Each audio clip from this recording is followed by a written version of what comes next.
The terrifying truth about Saturn is not just about a beautiful planet with rings. It is about a world of crushing pressure, violent storms, invisible radiation, and depths so extreme that even matter itself begins to change. From the cold darkness beyond the rings to the hidden core far below the clouds, Saturn is far stranger, harsher, and more unsettling than it first appears. If this is the kind of deep space journey that fascinates you, make sure to like the video, subscribe to the channel, and stay with us as we descend into the terrifying truth about Saturn. Saturn hangs in the outer solar system as a remote giant, far beyond the warmer inner worlds and far beyond the broad belt of rocky fragments that circles between Mars and Jupiter. At this distance, the Sun is still the center of the system, still the source of light and order, but it has lost much of its force. Its warmth spreads thinly across a vast emptiness. Around Saturn, space seems calm in the slow way that deep cold often seems calm. Yet the stillness is only an appearance. The planet moves quickly along its path, carrying its rings and moons through a region where sunlight is faint. Temperatures stay very low, and the scale of distance becomes difficult for the human mind to hold in one thought. From Earth, Saturn can look quiet. It appears as a steady point of pale gold, bright enough to notice, slow enough to seem fixed, dignified enough to invite simple ideas of balance and peace. Through telescopes it becomes stranger. The point opens into a globe girdled by rings.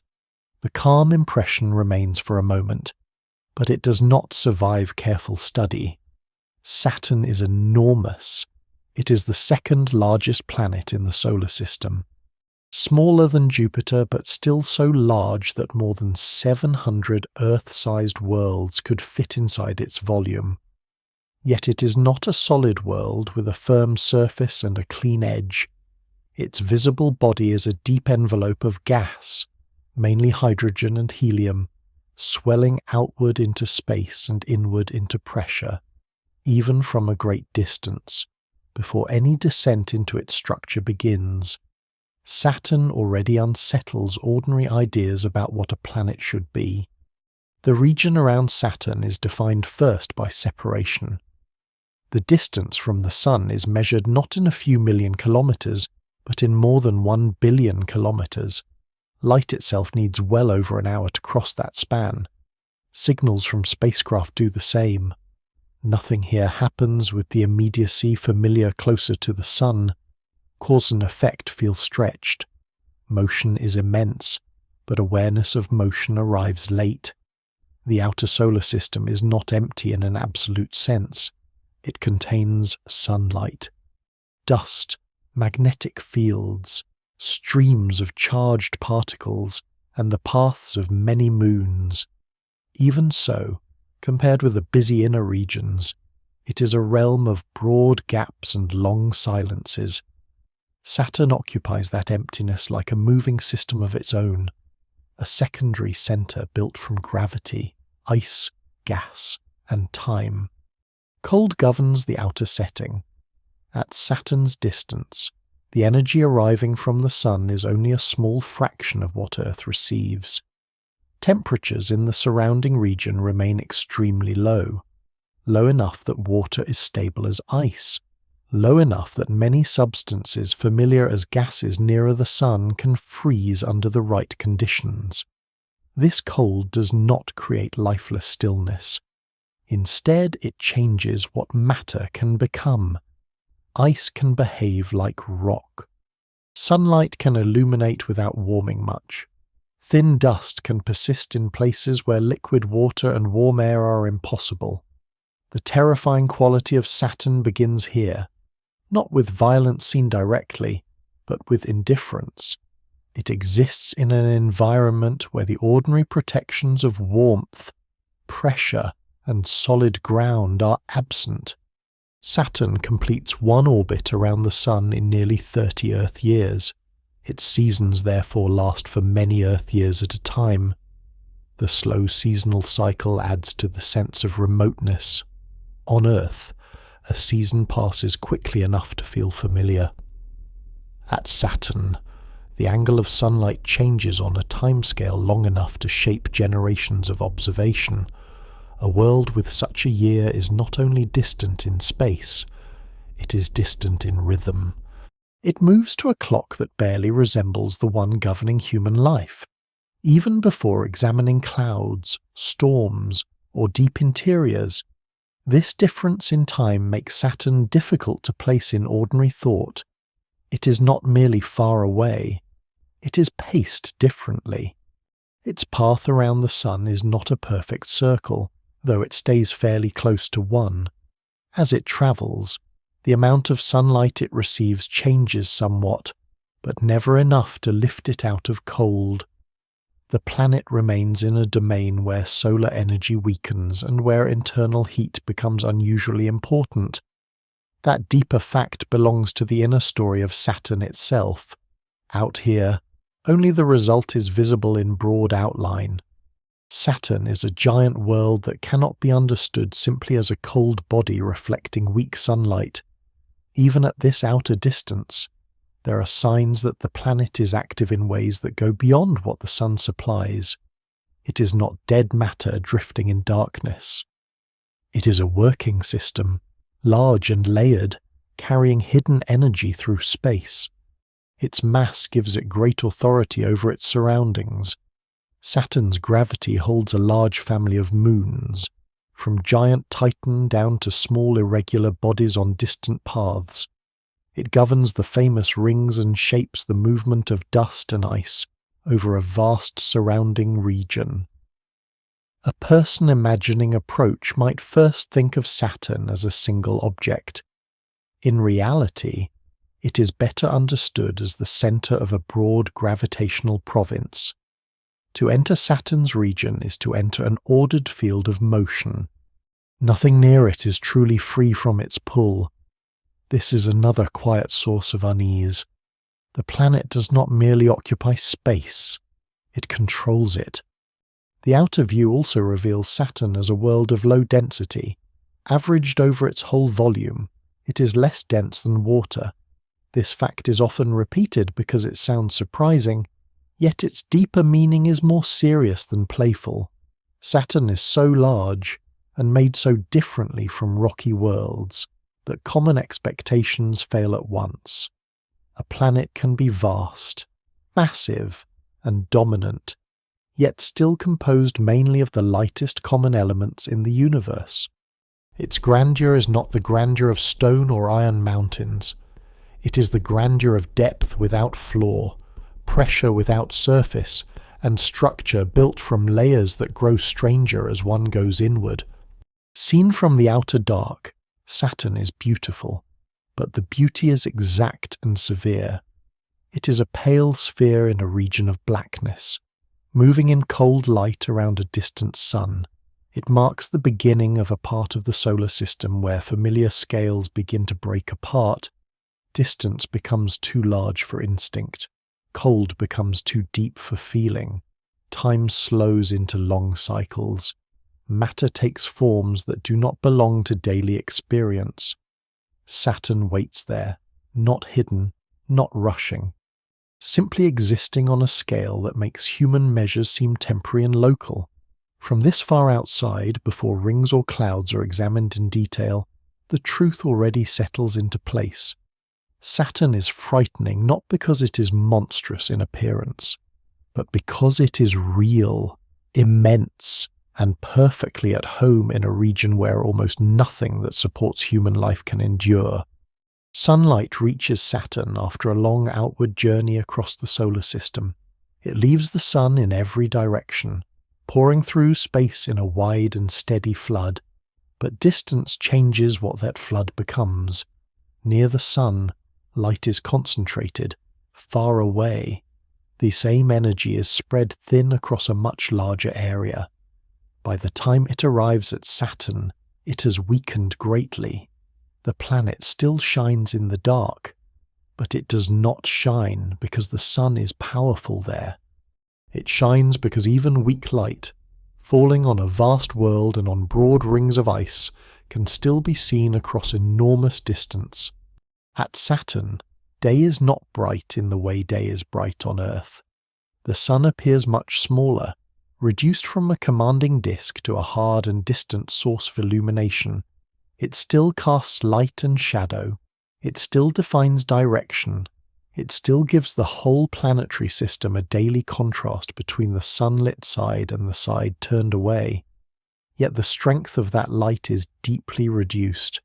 Saturn receives only about 1% of the sunlight that reaches Earth. That simple difference changes the appearance of everything. Illumination remains, but abundance is gone. Light no longer dominates the environment, it touches it. This dimness is part of what makes Saturn beautiful from afar. The planet does not blaze, it glows. Its pale yellow and muted gold come from sunlight reflected by upper clouds and hazes, but the colours are restrained because the available light is restrained.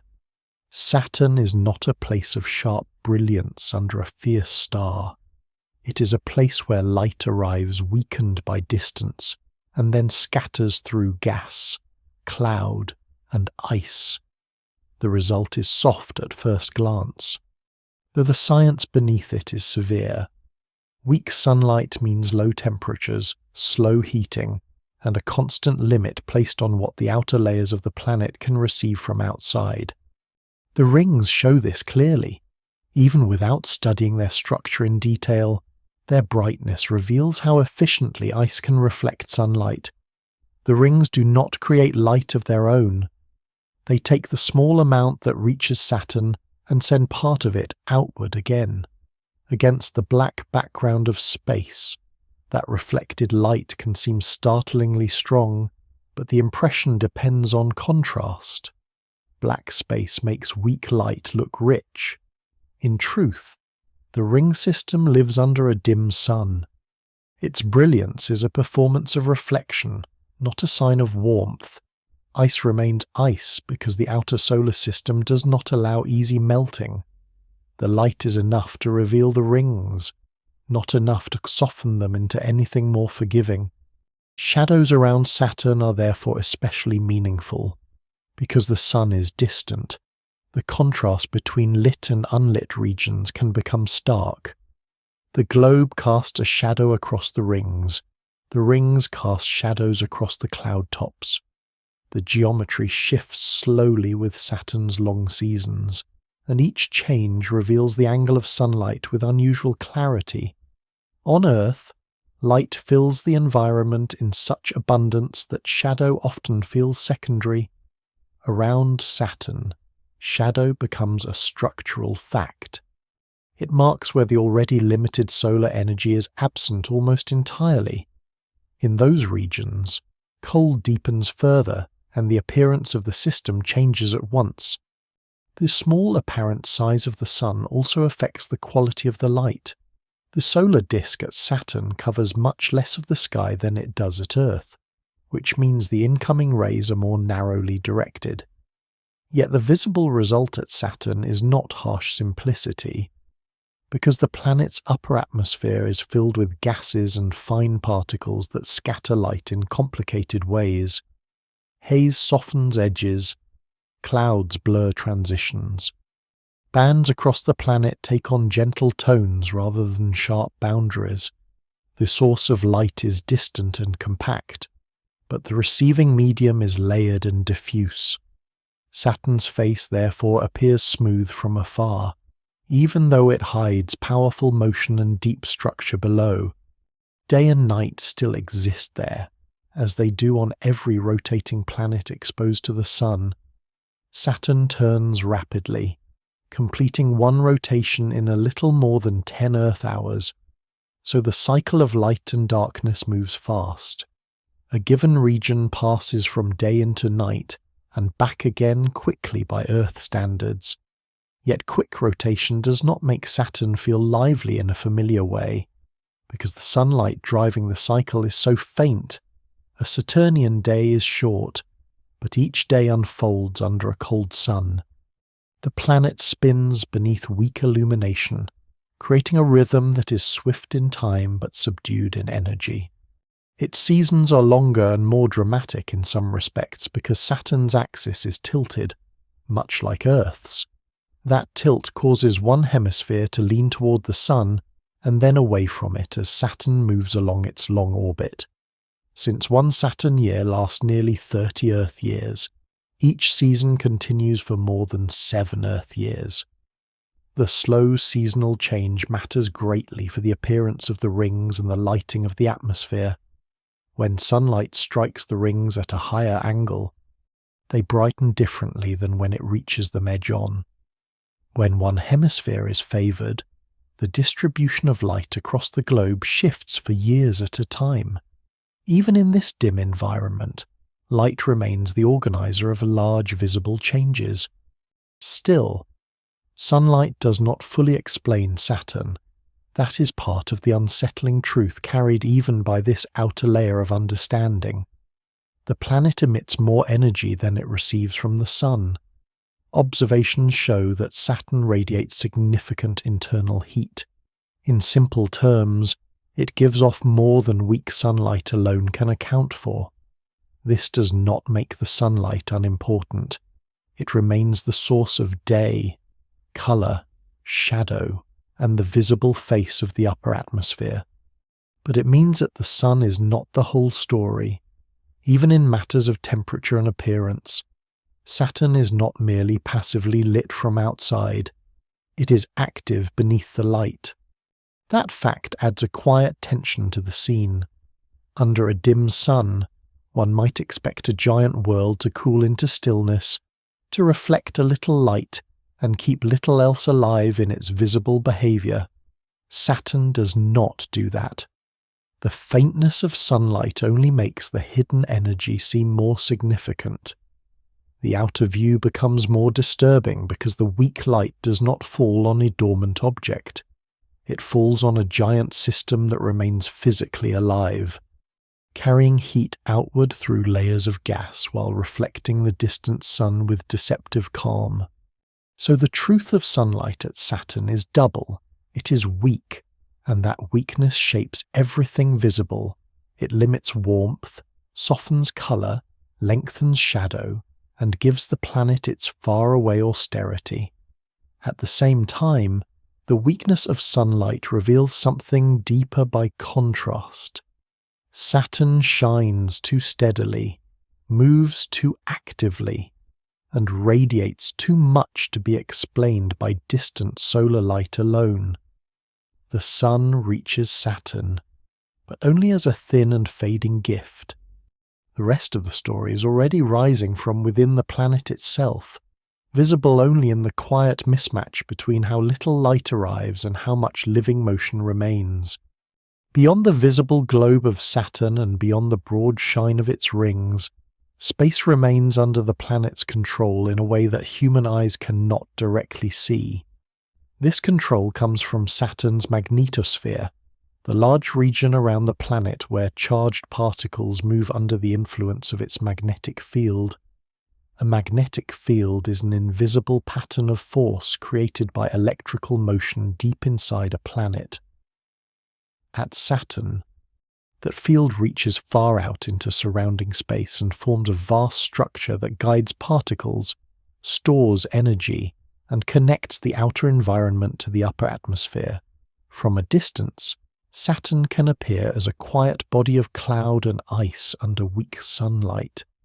In reality, it sits inside a huge invisible system that is active, restless, and often severe.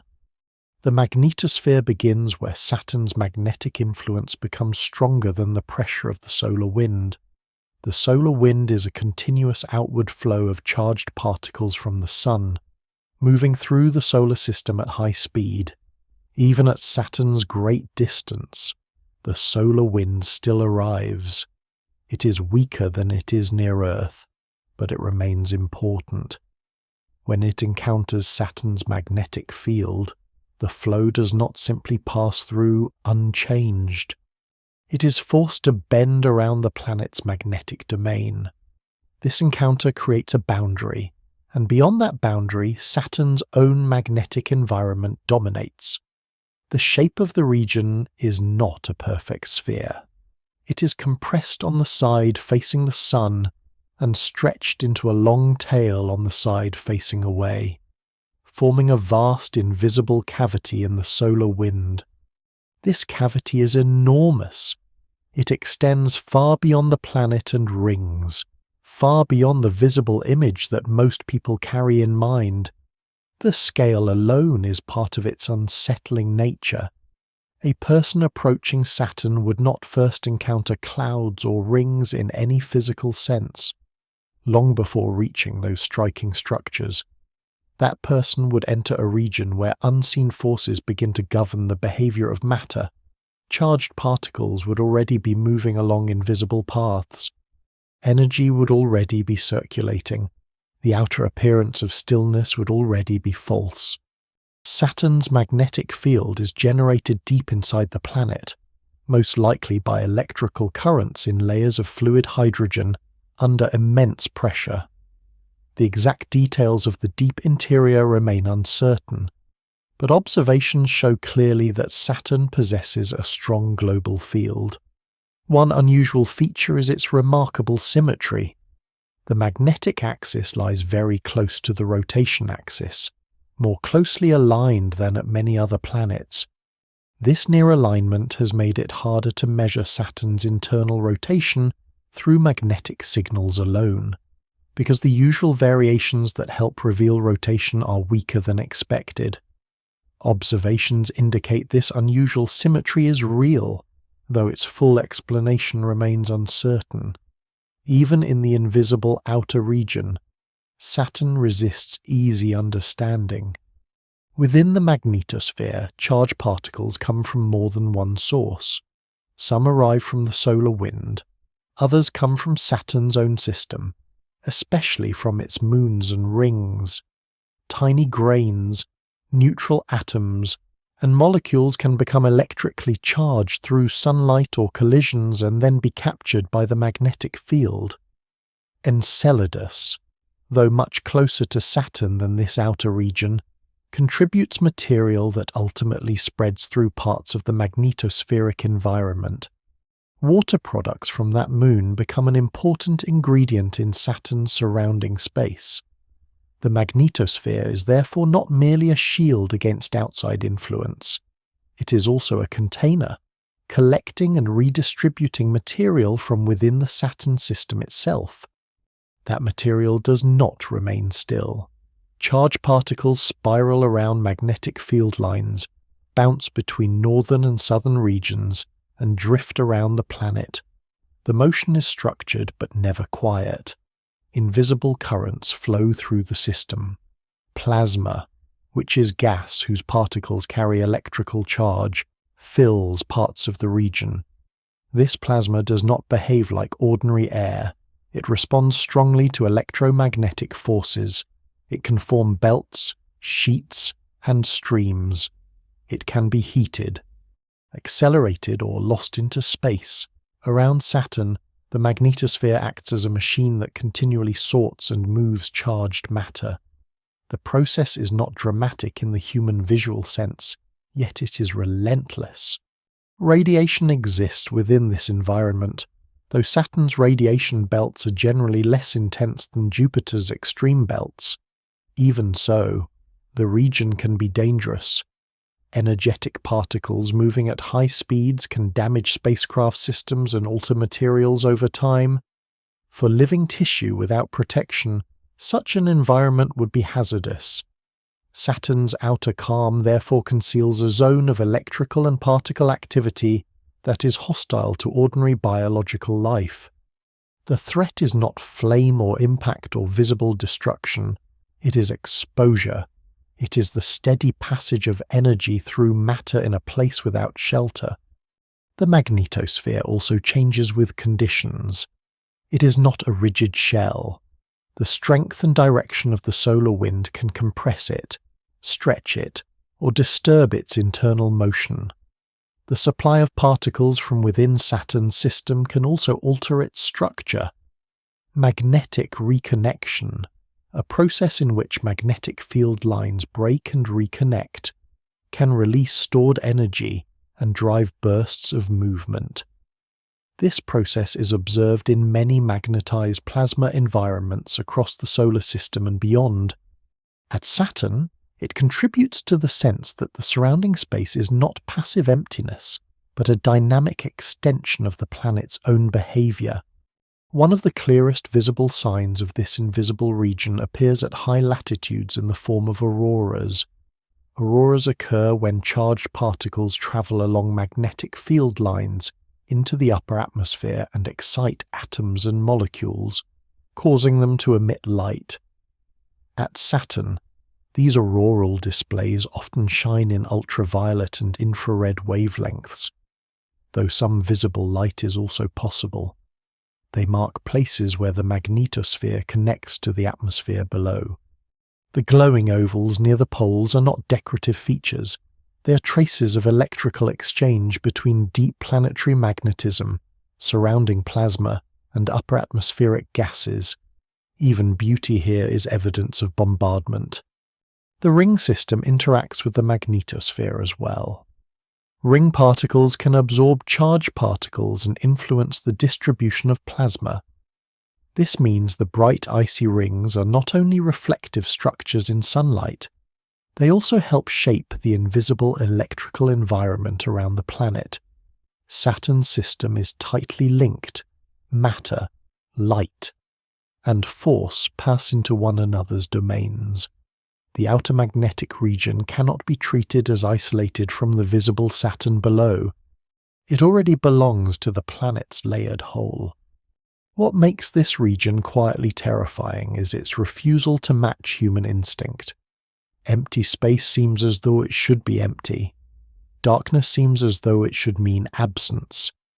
Around Saturn, darkness contains a vast architecture of force. A spacecraft can cross boundaries that no eye can see. A particle can gain energy without any visible engine. A magnetic field born deep within a hidden interior can shape space far beyond the clouds. The result is a world whose true size exceeds its visible form. Saturn is not only the globe and rings that light reveals, it is also this enormous invisible province where charged matter moves through cold darkness under a silent order that remains powerful whether it is seen or not. Far outside the brightest part of Saturn's ring system, the planet is already surrounded by material so thin and spread out that it can almost disappear from view. This outer ring realm does not present itself as a solid boundary or a clean shining band. It is faint, uneven, and delicate. Much of it consists of dust-sized particles and small icy fragments, orbiting in broad regions where sunlight is weak and where every grain is exposed to the long, quiet pressures of space. From a great distance, these outer structures can seem less like rings than like traces, as though Saturn is slowly shedding pale material into the dark around it. Yet the faintness is not a sign of insignificance. It is a sign of fragility. A ring is not a flat object in the ordinary sense. It is a vast collection of separate particles, each following its own path around the planet under the control of gravity. In the outer ring regions of Saturn, that truth becomes especially important, because the particles are often sparse and widely separated. There is no smooth surface there. There is no frozen plate turning around the planet. There are only countless small bodies, each orbiting according to speed and distance, together forming structures that are visible only when enough sunlight catches enough matter at once. The human eye, and even the eye of a spacecraft camera, can be misled by brightness. Dense and thin regions can both seem simple from afar. In reality, the outer ring realm is a place where almost nothing is crowded, and yet every particle matters. Some of Saturn's faint outer rings are made largely of dust supplied by small moons. Tiny impacts strike those moons over long spans of time.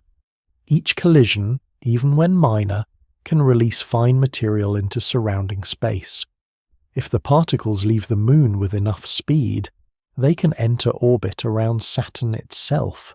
Over time, this process builds broad, dusty rings that may stretch across immense distances while containing very little material in any given small volume. The ring is therefore large not because it is massive, but because it is spread thinly across a huge region. This gives the outer rings a ghost-like character. They are present, measurable, and real, yet they hover close to invisibility. The Phoebe ring offers one of the clearest examples of this strangeness. It is associated with the distant moon Phoebe, and it extends through a very wide region far from the main bright rings. It is so diffuse that it cannot be seen easily in ordinary light. It reveals itself mainly through careful observation designed to detect faint dust in the outer Saturn system. Its particles are dark rather than bright, unlike the cleaner ice-rich material that gives the main rings their familiar shine. This difference matters. A dark particle absorbs more sunlight and reflects less. As a result, the outer dusty realm can hide in plain sight, present around Saturn, but offering little brightness to announce itself. The existence of such a ring changes the outer image of Saturn. It means the famous bright system is not the whole boundary of ring material. The planet is surrounded by a much broader family of orbiting debris than the eye first admits. Some of it is ancient, perhaps renewed over time by continuing impacts. Some of it drifts slowly under the influence of sunlight, gravity, and the electrical conditions of nearby space. Fine particles do not behave exactly like larger chunks of ice. Because they are so small, they can be pushed gently by sunlight itself. This effect is weak, but in the long patient times of planetary systems, weak forces can matter. Dust grains can spiral, shift, and slowly redistribute. The outer ring realm is therefore not only fragile, it is mobile in a slow and almost silent way. This region also shows how Saturn's gravity organizes space far beyond the bright center of the system. Every particle must remain within the logic of orbit. Too slow, and it may fall inward; too fast, and it may escape or shift outward; too close to a moon, and its path may be disturbed; too exposed to repeated gravitational nudges, and it may be pulled into new patterns over time. The outer rings are not random clouds. They're shaped by many influences at once, and their forms preserve a record of those influences. In a place where there is almost nothing to touch, structure still emerges. Motion itself becomes the sculptor. That is part of what makes the outer ring realm unsettling. It seems empty, but it is not free. It seems quiet, but it is continuously sorted by laws that never pause. A person imagining passage through this region might picture open space with occasional drifting grains. That picture would be partly true, yet incomplete. The greater truth is that every grain belongs to an organized field of movement. Dust circles Saturn in paths set by gravity, modified by collisions, altered by sunlight, and sometimes linked to the influence of distant moons. The region is sparse, but not accidental. There is also a deep contrast between scale and substance here. Some of these outer ring structures extend across distances so large that they would dwarf worlds, yet they are composed of particles so small and scattered that one could travel a long way through them without any sense of passing through a visible object. That mismatch disturbs ordinary intuition. Human experience teaches that large things should be dense enough to see clearly and solid enough to resist motion. Saturn's outer rings refuse that lesson. They are vast without being full. They occupy space without filling it. They show that size in the solar system does not always mean mass, and that presence does not always arrive with brightness. The dust in these remote rings also affects other parts of the Saturn system. Over time, tiny particles can drift inward and encounter moons on their way. Dark material from outer dusty regions is one explanation for the striking contrast seen on Iapetus, where one hemisphere is much darker than the other. Observations support the idea that dust from the outer system falls onto that moon's leading side as it moves through space. The outer ring realm therefore does not remain neatly confined to itself. Its material can travel, settle elsewhere, and slowly stain other bodies. What seems like a faint distant haze can leave visible marks far inward. In scientific terms, this region is valuable because it reveals slow processes with unusual clarity. It shows how impacts can supply dust, how moons can feed rings, how weak forces shape tiny particles, and how ring systems can extend much farther than bright images suggest. In emotional terms, it carries a colder message. Saturn is not surrounded only by the elegant architecture familiar from telescope views. It is also surrounded by a dim and spreading province of debris, a place where matter is broken down into fine remnants and held in long orbit under weak light. The beauty remains, but it becomes thinner and more severe. So the outer ring realm is the first true threshold of Saturn's rings. It is not the bold, shining structure that dominates pictures. It is the faint beginning, the broad edge where moon dust, dark particles, and icy fragments drift through remote orbits almost beyond notice. It teaches that Saturn's order begins in delicacy, not solidity. Before the bright rings rise into view, there is this pale and fragile frontier, spread over immense distance, barely lit, quietly circling a giant planet that gathers even its thinnest debris into form. The main ring system of Saturn appears as one of the most orderly sights in the solar system. From far away it looks like a set of smooth, bright bands laid carefully around the planet, broad and level and nearly perfect in form. Yet as the eye moves closer in thought, the impression of simplicity begins to fail. These rings are not calm surfaces, they are not sheets, they are not even fixed structures in the way a mountain range or a frozen sea might be fixed. They are immense swarms of orbiting material, arranged into zones of brightness and darkness by motion, gravity, collision, and time. Their beauty is real, but it rests on instability held in balance. The main rings are made mostly of water ice, mixed with smaller amounts of darker material. This is one reason they are so bright. Ice reflects sunlight efficiently, and even under Saturn's weak illumination the rings can shine with startling clarity against the blackness of space. Their whiteness is not pure in every place. Some bands are cleaner and brighter than others. Some hold more dust or darker contamination. Even so, the overall impression is one of pale light, as if Saturn has gathered frozen brightness into orbit around itself. This appearance has made the rings famous, but it can also soften their reality. They are lovely because they are made of broken things. The main system includes several broad divisions known as the D, C, B, A, F, G, and E rings, though the brightest and most visually dominant parts are the B ring, the A ring, and the narrower but complex structures nearby. Between the large bright rings lie gaps and divisions, the most famous being the Cassini division, a dark band separating the A ring from the B ring. At first glance, such divisions look like empty lanes, cleanly carved spaces between luminous sheets. In truth, even the darker regions are often not entirely empty.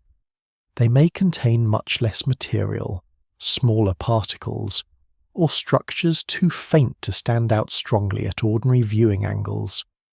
The ring system is therefore not a pattern of solid fullness alternating with absolute absence. It is a pattern of changing density. Each particle in the rings moves around Saturn according to orbital laws. Material closer to the planet travels faster than material farther out. This difference is essential.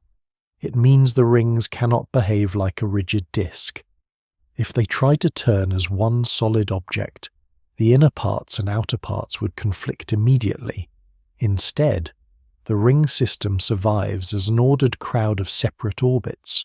Countless particles move side by side, each following its own path at its own speed.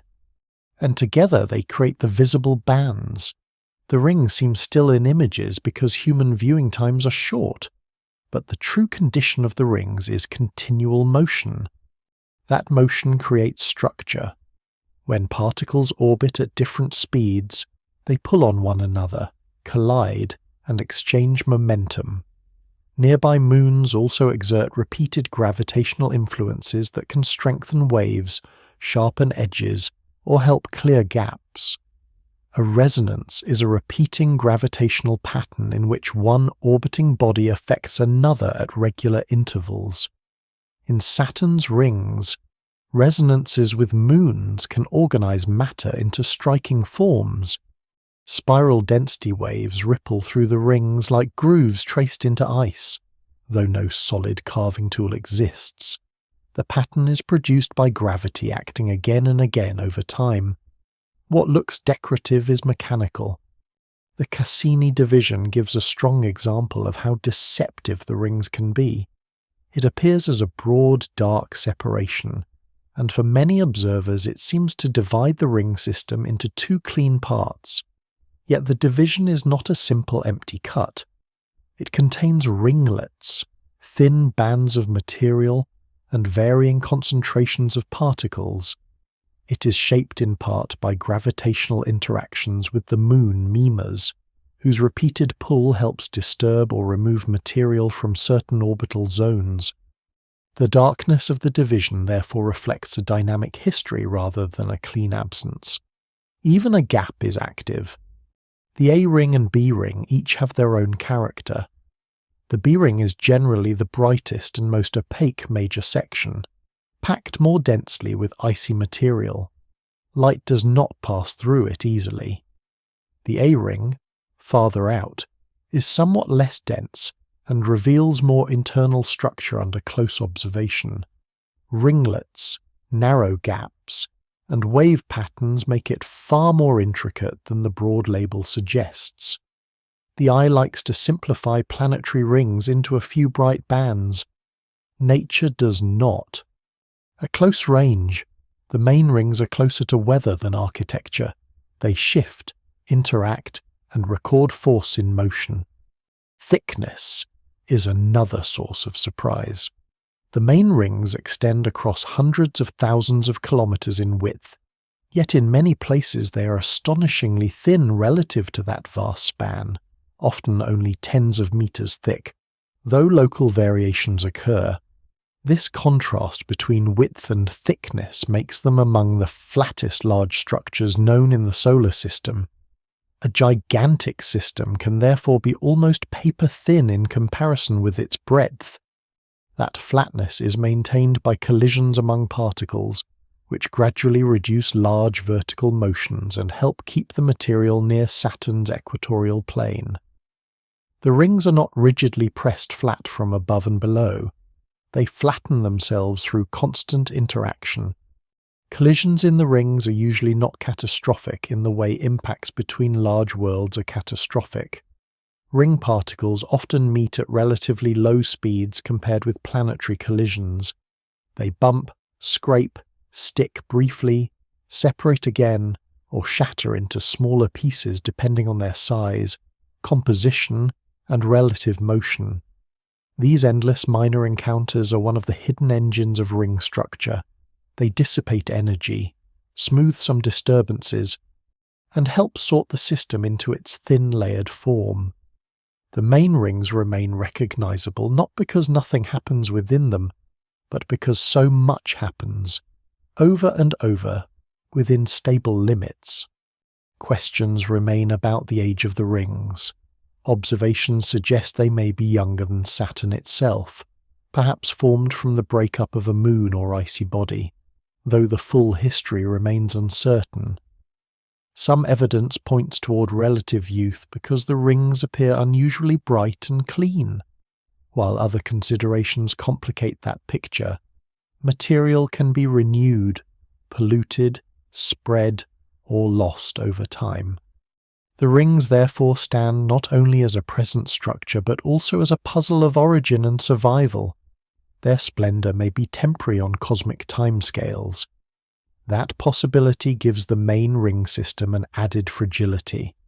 What appears eternal may be passing through one brilliant interval. The terrifying truth within the main rings is not violence alone, though violence is present in countless tiny forms. It is the way order is built from breakage and maintained by ceaseless correction. The rings shine because they're made of fragments. They stay thin because particles constantly collide. They show gaps because gravity repeatedly removes or rearranges matter. Nothing in them rests. Nothing in them is whole in the ordinary sense. Yet together they form one of the most precise and graceful structures known. So the main ring system is both elegant and severe. It presents bright bands, dark divisions, and smooth geometry to distant eyes, while underneath that appearance it remains a moving field of ice-rich debris under strict gravitational discipline. Every band is a crowd. Every gap is a history of disturbance. Every bright region is a frozen swarm lit by a weak sun. Saturn's most famous feature is not a decoration placed around the planet. It is a living arrangement of fragments, held in temporary order by forces that never stop working. At close range, Saturn's rings lose the smooth perfection seen from afar and become something far stranger. The bright bands dissolve into a population of separate objects, each one moving on its own path around the planet. Some are no larger than grains of dust. Some are like pebbles, stones, or boulders. Some are as large as houses. A few may be larger still in certain regions. There is no continuous floor beneath them, and no silent sheet of ice stretched around Saturn. There is only a flattened swarm of individual pieces, all orbiting together, all colliding from time to time, all reflecting sunlight according to their size, shape, and surface condition. The ring system remains beautiful at this scale, but the beauty changes. It becomes granular, crowded, and mechanical. Most of these particles are made chiefly of water ice. That ice can be relatively clean in some places, which helps explain the ring's brightness, though darker impurities are mixed in as well. The icy material is not arranged into polished crystals or smooth spheres prepared for display. It is broken matter. Some pieces may be jagged, some may be rounded by repeated collisions, some may carry dusty coatings. Others may expose fresher, brighter surfaces where impacts have disturbed older material. The ring system at small scale is therefore not one texture but many. It is a place of frost, fracture, abrasion, and renewal, repeated across enormous numbers of bodies. The gaps between particles also matter. Even where a ring appears dense from a distance, it is not packed like a solid glacier. Space remains between the pieces. Light passes through some regions more easily than others, because the distribution of particles changes from place to place. In the densest areas, the crowding can become strong enough that the ring looks nearly opaque when viewed a certain way. In less crowded areas, the same ring may appear translucent. This means that the visible character of the rings depends not only on what the particles are made of, but on how tightly they are gathered and how the light meets them. A ring can look massive while still being mostly empty space. Collision is one of the defining facts of this environment. The particles do not orbit in complete isolation. because nearby orbits have slightly different speeds. Neighbouring pieces regularly approach one another. Many of these encounters happen at low relative speeds, often gentle enough to be more like bumping than smashing.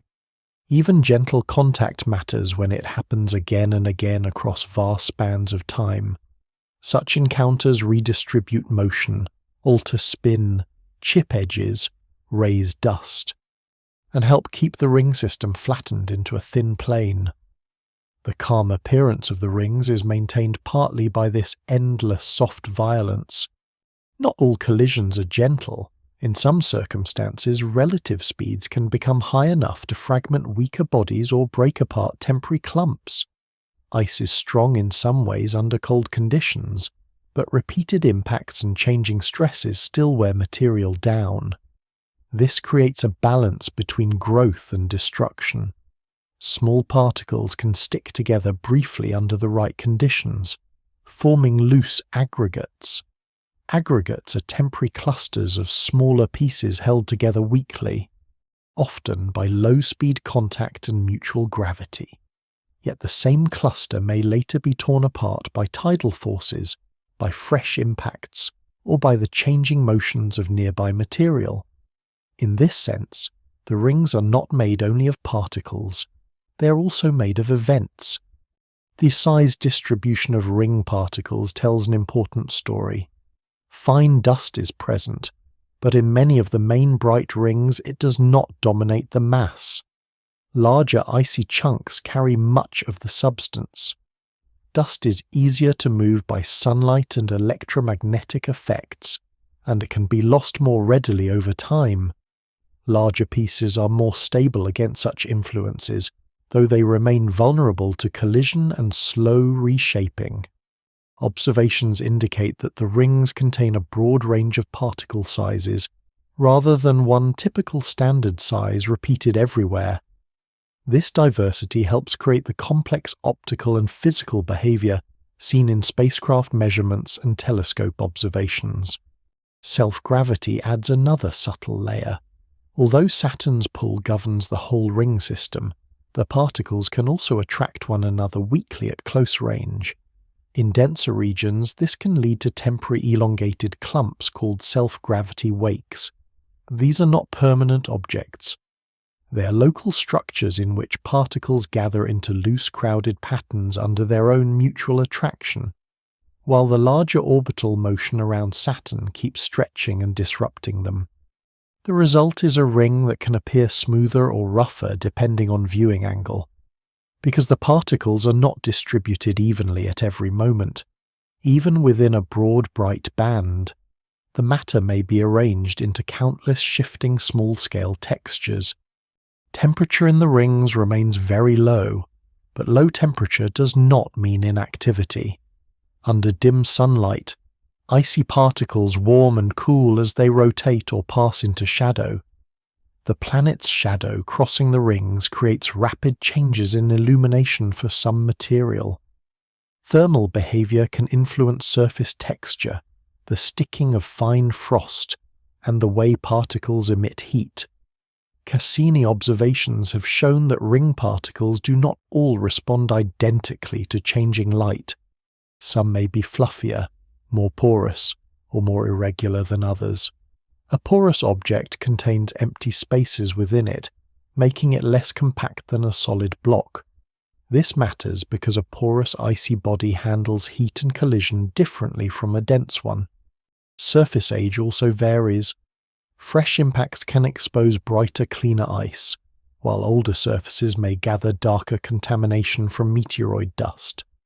Over long periods, tiny impacts from outside the Saturn system gradually pollute the rings with non-icy material. This process is one reason scientists infer that the rings cannot remain bright and clean forever without either being relatively young or being somehow refreshed. At the scale of individual particles, the grand question of ring age becomes a matter of surface weathering, abrasion, and contamination. Cosmic history is written onto small frozen bodies. The soundless nature of this place deepens its strangeness. In imagination, A field of colliding ice blocks might suggest cracking, scraping, and impact noise. In reality, the ring particles move in vacuum.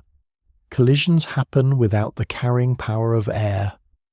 Light flashes from icy surfaces. Shadows slide across irregular forms. Contact occurs. Momentum changes. Fragments drift away, and silence remains absolute. It is a scene of continuous physical interaction without any of the familiar signals by which human beings usually recognize activity. Motion becomes visible, but never audible. At this scale, the terrifying truth about Saturn's rings becomes more intimate. The broad shining bands are made of uncountable separate fragments, none of them secure, all of them part of a system that depends on perpetual adjustment. There is no stable platform anywhere in the rings. There is no path through them that leads to solidity.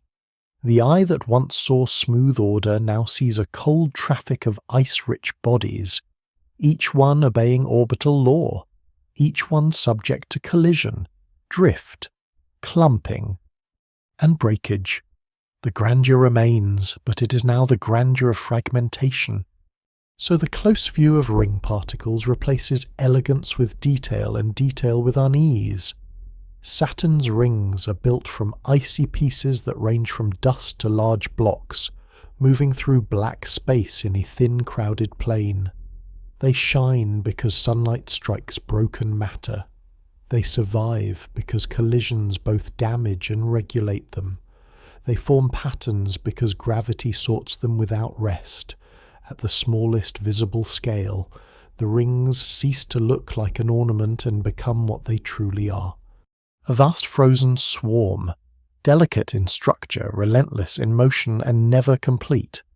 At the edges of Saturn's rings and within the narrow spaces that divide them, small moons move with quiet authority. These moons do not dominate the system in the way Saturn itself does, yet their influence is precise and persistent. They shape the boundaries of rings, guide the motion of particles, and help maintain the sharpness of features that might otherwise dissolve into diffuse clouds. In this region, gravity works on a smaller stage, but its effects are clear and often delicate. The ring system is not only a collection of orbiting fragments, it is also a landscape continually adjusted by nearby companions. These small moons are often called shepherd moons because they confine and organize ring material along narrow paths. The term reflects a simple idea. A shepherd moon moves along an orbit close to a ring or within a gap, and its repeated gravitational pull nudges particles back toward a preferred region. Without this influence, the particles would gradually spread out due to collisions and slight differences in orbital motion. Over time, a ring could widen, thin, and lose its sharp edges. The presence of a shepherd moon counters this tendency. It does not hold particles in place by force at every moment. Instead, it applies small repeated corrections that accumulate over time, guiding the swarm into a more defined shape. The F ring offers a vivid example. It is a narrow and complex ring located just outside the main A ring, and it is closely associated with the moons Prometheus and Pandora. These moons orbit on either side of the F ring, and their gravitational influence creates a dynamic environment. The ring is not smooth. It shows strands, clumps, and braided patterns that change as the moons pass by. Prometheus, in particular, can draw out streams of material from the ring during close approaches, creating temporary features that stretch and then disperse. Pandora helps confine the outer edge. The result is a ring that appears slender and elegant from afar, but is, in reality, constantly reshaped by the passage of these small worlds. This interaction reveals how sensitive the ring system is to repeated disturbance. A single strong pull would not produce the observed structures. Instead, The moons apply regular, moderate influences that act like a steady hand guiding a moving crowd. Each pass of a moon slightly alters the motion of nearby particles. Some are drawn inward, some pushed outward, some gathered into clumps. Over many orbits, these small changes build visible patterns. The rings record the history of these encounters in their shapes. Every wave, kink, and strand carries information about gravitational relationships unfolding over time. Gaps within the rings often mark places where a moon's influence is especially strong. Some gaps are cleared because a moon orbits directly within them, sweeping the region as it moves. Others arise from resonances, where the orbital period of a ring particle has a simple ratio with that of a more distant moon. In such cases, the particle receives repeated gravitational nudges at the same point in its orbit. These nudges can increase the particle's orbital eccentricity, meaning the path becomes slightly more stretched rather than circular. Over time, this can lead to collisions or movements that remove the particle from the region, leaving a gap. The process is subtle but effective. Structure appears not through a single event, but through accumulated repetition. The boundary between a ring and open space is therefore not a simple line. It is an active zone where forces compete. Collisions among particles tend to spread material. Gravitational influences from moons tend to confine or redistribute it. The balance between these effects determines whether a ring remains narrow and well-defined or becomes diffuse and difficult to detect. In places where the balance holds, sharp edges can persist over long periods. Where it fails, the ring may blur or dissolve. Saturn's rings thus reveal a constant negotiation between order and dispersion. Moons also act as sources and collectors of material. Impacts on their surfaces can release dust that joins nearby rings. At the same time, ring particles can collide with moons and become part of their surfaces. This exchange means that the boundary between moon and ring is not absolute. Matter moves back and forth across it. A small moon embedded in a ring may gradually accumulate a coating of ring material, altering its surface appearance. Conversely, debris from the moon can refresh or modify the ring. The system is not static. It is a cycle of supply, loss, and transformation. Some moons embedded within the rings are large enough to clear narrow paths along their orbits, creating features known as propellers. These are disturbances in the ring pattern that resemble the shape of a two-bladed fan when seen from above. They arise because the moonlet's gravity perturbs nearby particles, pushing some ahead and pulling others behind. The result is a local gap and a surrounding region of disturbed motion. Propellers show that even objects too small to clear a full gap across the ring can still leave a measurable imprint. The ring system is sensitive to even modest masses when they act consistently. The scale of these interactions remains immense. Even a small shepherd moon is large compared with individual ring particles, yet it is small compared with Saturn itself. This layered hierarchy of influence creates a complex environment in which no single force explains everything. Saturn governs the overall motion. Moons refine it. Particles collide and adjust locally. The outcome is a system where structure emerges from many levels at once. The rings are neither chaotic nor perfectly ordered. They occupy a middle state shaped by continual correction. Light and shadow add another dimension to this interplay. As moons pass near the rings, they cast shadows across the particles. The shadows move quickly due to the rapid orbital speeds involved. In these brief moments, the geometry of the system becomes visible in stark contrast. A narrow dark line sliding across a bright band reveals the presence of a moon, even if the moon itself is small and difficult to see. These visual effects are reminders that the rings are not isolated.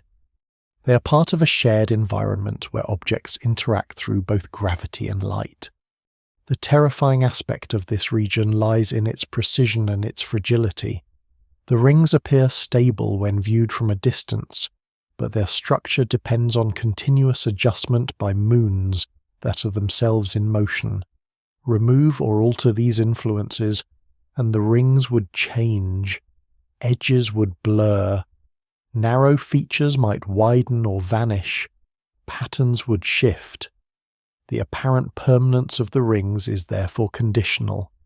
It exists because many separate motions remain in balance.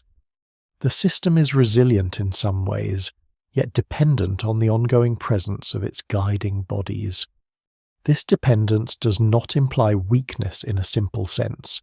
It reveals a different kind of strength, one built from interaction rather than isolation. The rings endure because they are connected to their moons, and the moons remain part of Saturn's broader gravitational field. The entire system functions as a network of influences, each element contributing to the maintenance of form. It is a stable instability, a condition where change is constant but contained within limits that preserve the overall pattern. So the boundary between rings and moons is not a fixed border, but a zone of influence where gravity sculpts matter into visible order. Shepherd moons guide particles, gaps record resonances, and exchanges of material blur the line between solid bodies and orbiting debris. The rings are not left to drift aimlessly. They are shaped, corrected, and refined by nearby companions. In this region, Saturn's system reveals how large-scale beauty can depend on countless small adjustments, each one quiet, each one necessary, and none of them ever complete. The first true contact between Saturn and the surrounding emptiness comes in its uppermost atmosphere, where the planet's gas thins outward until it merges with space. There is no hard frontier there, no sudden wall, no clean line where sky ends and vacuum begins. Instead, there is a gradual fading. The gas becomes more rarefied, meaning its particles are spread farther apart, and the ordinary idea of atmosphere begins to lose its familiar meaning. On Earth, the air above the ground can still be imagined as something layered over a solid world. At Saturn, the outer atmosphere is already part of a much deeper and stranger body. It is the highest visible skin of a giant made mostly of gas, and it lies exposed to radiation, charged particles, and the pull of Saturn's magnetic field.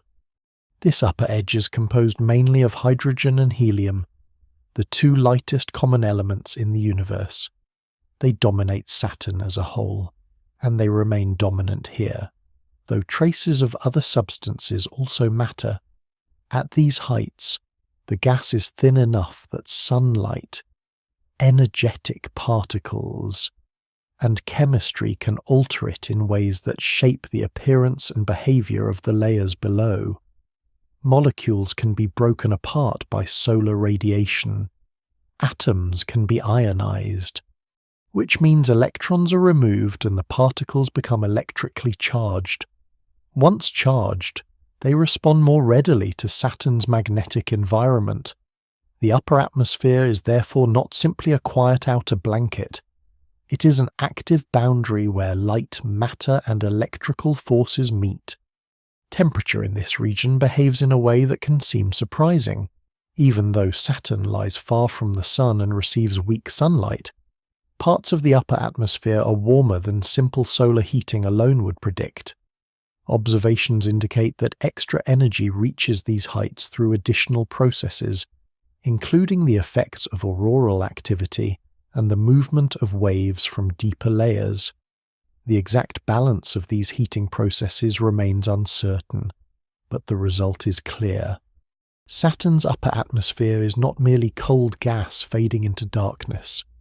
It is also a place where energy is deposited from above and below, creating a thermal structure more complex than distance from the Sun would suggest. The auroras near Saturn's poles are one of the clearer signs of this exchange. Charged particles from the magnetosphere travel along magnetic field lines and plunge into the upper atmosphere, where they collide with atoms and molecules. These collisions excite the gases, meaning the particles are briefly pushed into higher energy states.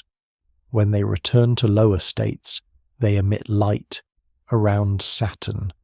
These auroral emissions are often strongest outside visible wavelengths, especially in ultraviolet and infrared.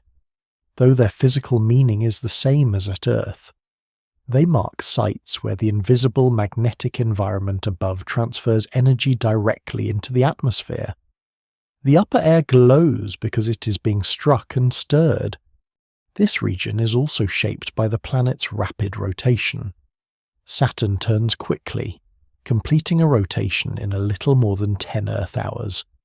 That rapid spin affects the upper atmosphere by helping organize broad patterns of circulation and by linking the movement of gas to the magnetic field and the deeper planet below. The outermost layers do not simply hang motionless under space. They are drawn into Saturn's overall rotation, while also responding to heating, chemistry, and electrical forces. The result is not a calm shell but a moving transition zone, influenced at once by the deep planet beneath and the magnetized environment above. The pressure here is extremely low compared with pressures familiar at the surface of Earth. In such thin gas, particles can travel relatively long distances before colliding with one another. This changes how heat moves and how chemical reactions proceed. It also means that the concept of weather becomes less familiar at these heights. The upper atmosphere is still dynamic, but not in the ordinary sense of clouds driven by dense air. Instead, it is a region where atomic and molecular processes become more visible, where chemistry, radiation, and wave motion matter strongly. A wave in this context is a moving disturbance that carries energy through a medium. Some of the waves that travel upward from deeper levels can deposit energy in the upper atmosphere, adding to its complexity. Hydrogen in the upper atmosphere can appear in molecular form, where two atoms are bound together, or in atomic form, where those bonds have been broken. The balance between these forms depends on altitude, temperature, and incoming energy. Helium remains present as well, quiet in appearance but important in composition. Small amounts of other substances, including hydrocarbons formed from methane chemistry, can also play a role in the upper layers and in the hazes below. The chemistry is not random. It unfolds under the steady influence of weak sunlight, particle bombardment, and the vertical movement of gas. Even trace substances can affect how light is absorbed and emitted, which means they influence what spacecraft instruments detect when studying Saturn from a distance. The upper atmosphere also slowly loses material to space.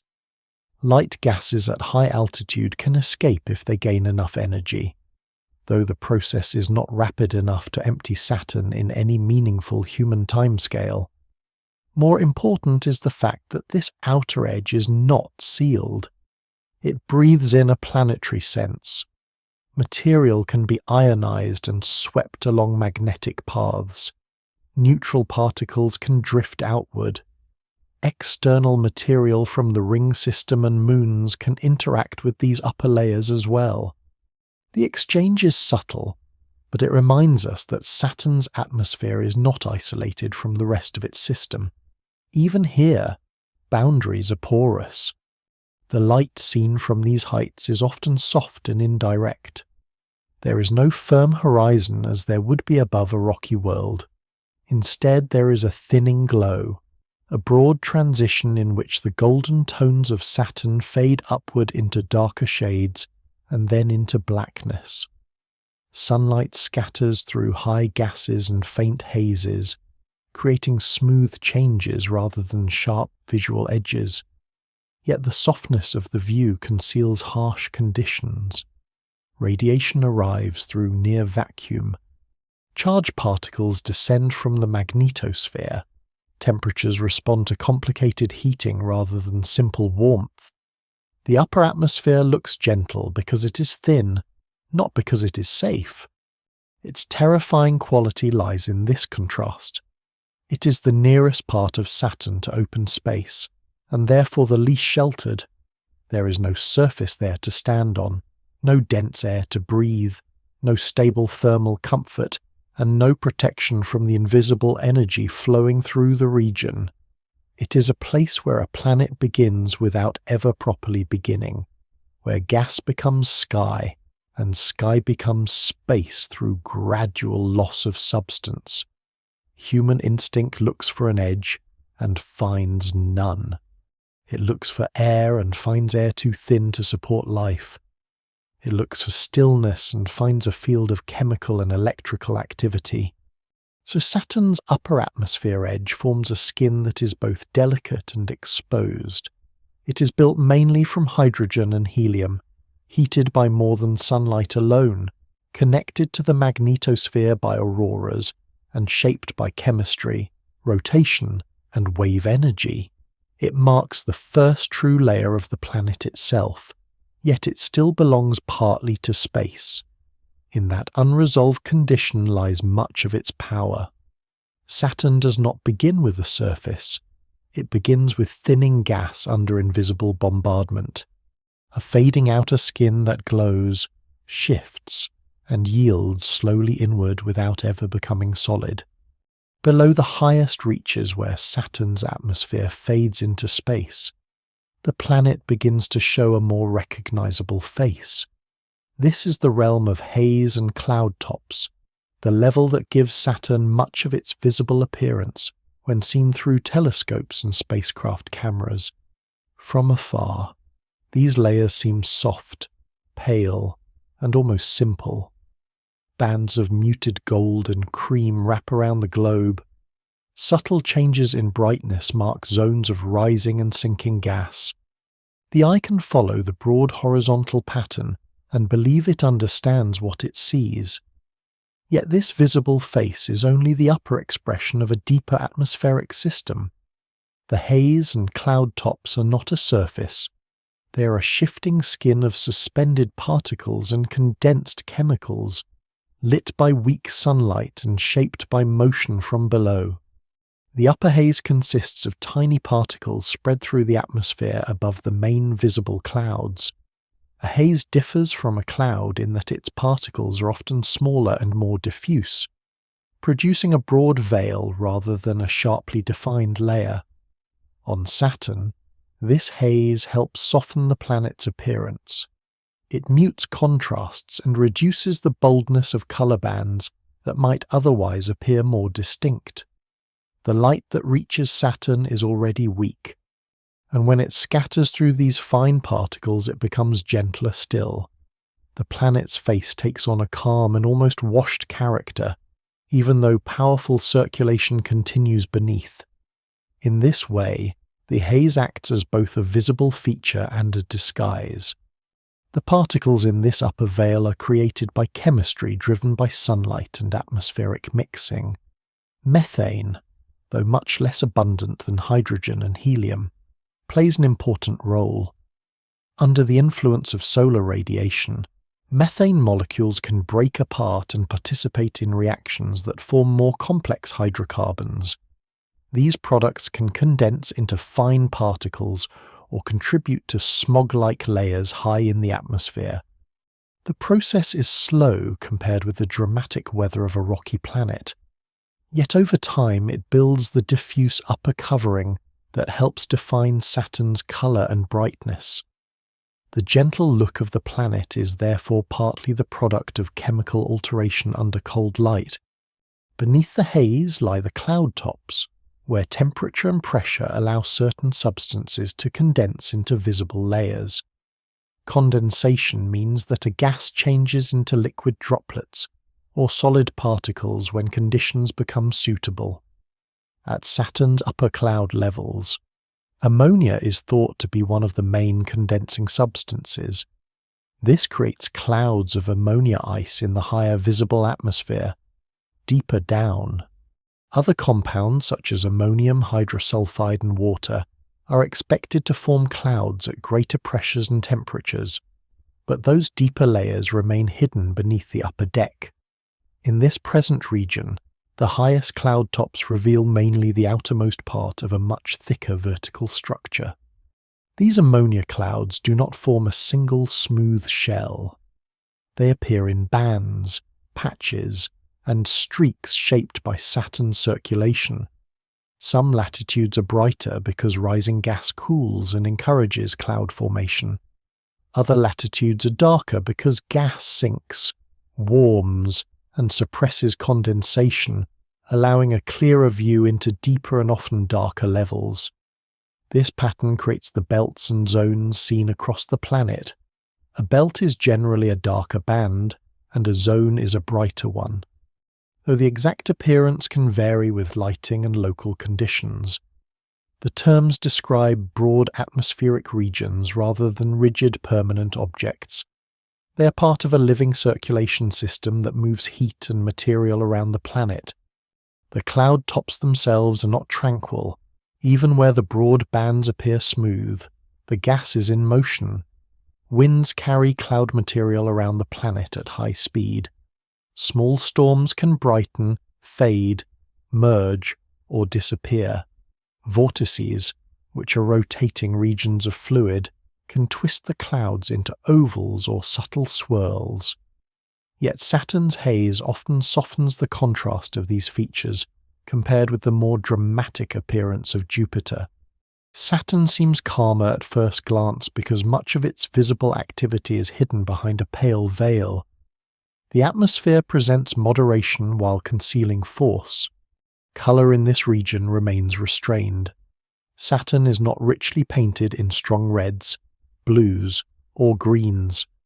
Its upper clouds and hazes tend toward pale yellow, cream, faint brown, and muted grey. These tones arise from a combination of weak sunlight, ammonia clouds, and photochemical hazes formed by reactions involving methane. Small differences in particle size, chemical composition, and altitude can change how light scatters, producing variations from one band to another. The colours are therefore signs of chemistry and structure rather than mere decoration. Each gentle shade reflects a different balance of cloud opacity, haze thickness, and depth of view. The weakness of sunlight at Saturn's distance also affects how these layers are seen. Because less light is available, the atmosphere does not blaze with sharp brightness. Instead, it reflects softly, and shadows are more subtle except where larger structures or seasonal angles make them pronounced. This subdued illumination enhances the impression of serenity. The cloud tops seem almost like brushed silk around the planet, but the impression is misleading. What looks smooth from far away is broken into layers, streaks, and moving formations at closer scales. The haze hides detail not because detail is absent, but because the upper atmosphere filters it. Pressure at the visible cloud tops is often compared with the pressure at sea level on Earth, though Saturn offers no sea and no ground there. This comparison is useful for measurement, but the physical reality is very different. On Earth, such a pressure exists above a solid world with breathable air and familiar weather. At Saturn, the same pressure level is merely one layer within a descending ocean of gas. A person reaching these cloud tops would find no surface to land on, only cold atmosphere and suspended condensates, with gravity drawing inward and deeper pressure awaiting below. The cloud tops look like a boundary only because they are bright enough to see. In physical terms, they are simply one visible threshold in a planet that has no accessible floor. The haze and cloud tops also respond to the long seasonal cycle, as Saturn slowly moves through its nearly 30-year orbit. The angle of sunlight changes over its hemispheres. This can alter haze production, cloud brightness, and the contrast of atmospheric bands over years. The visible face of the planet is therefore not fixed even on long time scales. It brightens, dims, and changes in subtle ways as sunlight shifts and atmospheric chemistry responds. Observations indicate these seasonal changes are real, though many details of how deeply they affect different layers remain under study. Saturn's calm visage is a changing one. What makes this region quietly frightening is the way it imitates familiarity while denying it completely. Clouds suggest sky, and sky suggests air above a world. On Saturn, that association fails. The cloud tops are not above the world. They are the world's outer visible gas, floating over deeper gas without any firm support beneath them. The haze looks gentle, but it is made from chemical products formed under radiation in a cold alien atmosphere. The pale bands look peaceful, but they are shaped by strong circulation on a planetary scale. Everything here invites comparison with earthly weather, yet every comparison breaks apart when taken too far. So the realm of haze and cloud tops is Saturn's visible mask, soft in colour, layered in chemistry, and shaped by broad atmospheric motion. Fine hazes formed through methane-driven reactions soften the planet's face, while ammonia cloud tops create the pale bands seen from afar. Bright and dark regions reveal rising and sinking gas, though the deeper structure remains hidden below. This is the first layer that seems almost familiar, and for that reason it may be one of the most deceptive. Saturn appears here as a gentle globe of pale weather, when in truth the visible calm rests on depth, cold, and motion without end. Below the softened veil of haze and the pale ammonia cloud tops, Saturn's atmosphere reveals a harsher truth. It is a world of moving belts, powerful jet streams, and storms that can grow to immense size.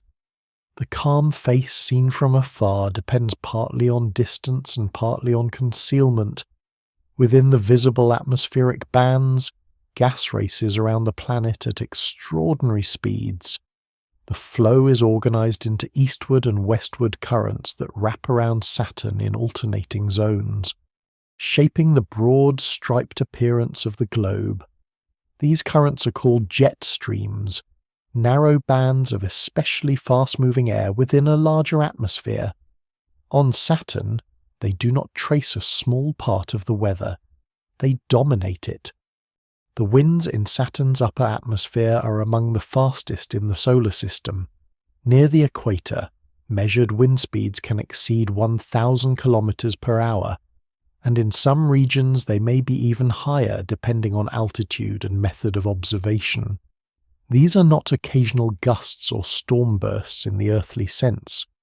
They are broad sustained flows, stretching around much of the planet.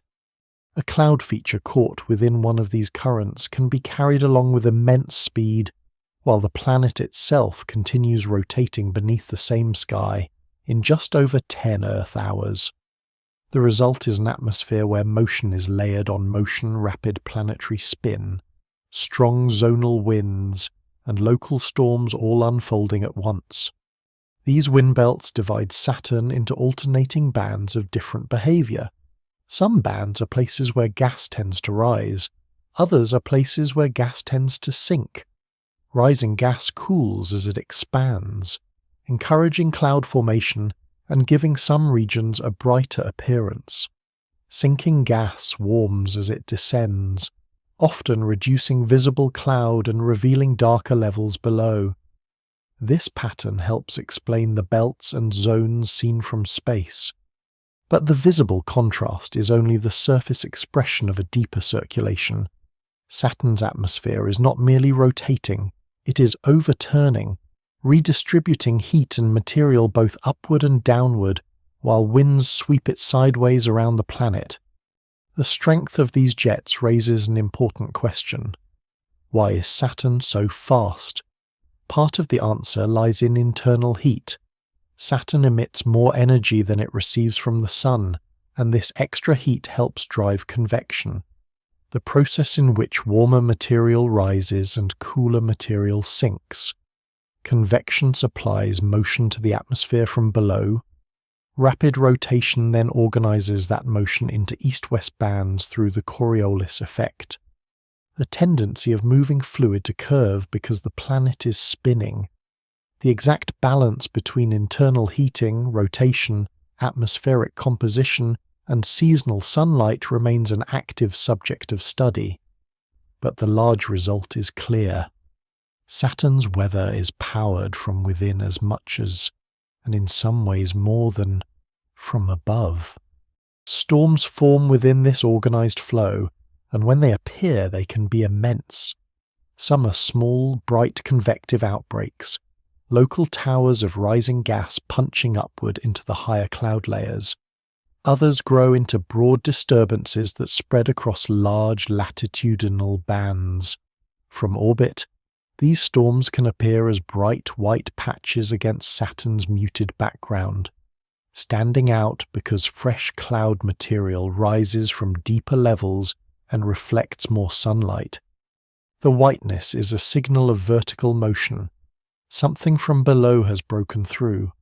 What seems like a pale stain on the globe may actually be a powerful release of energy from the deeper atmosphere.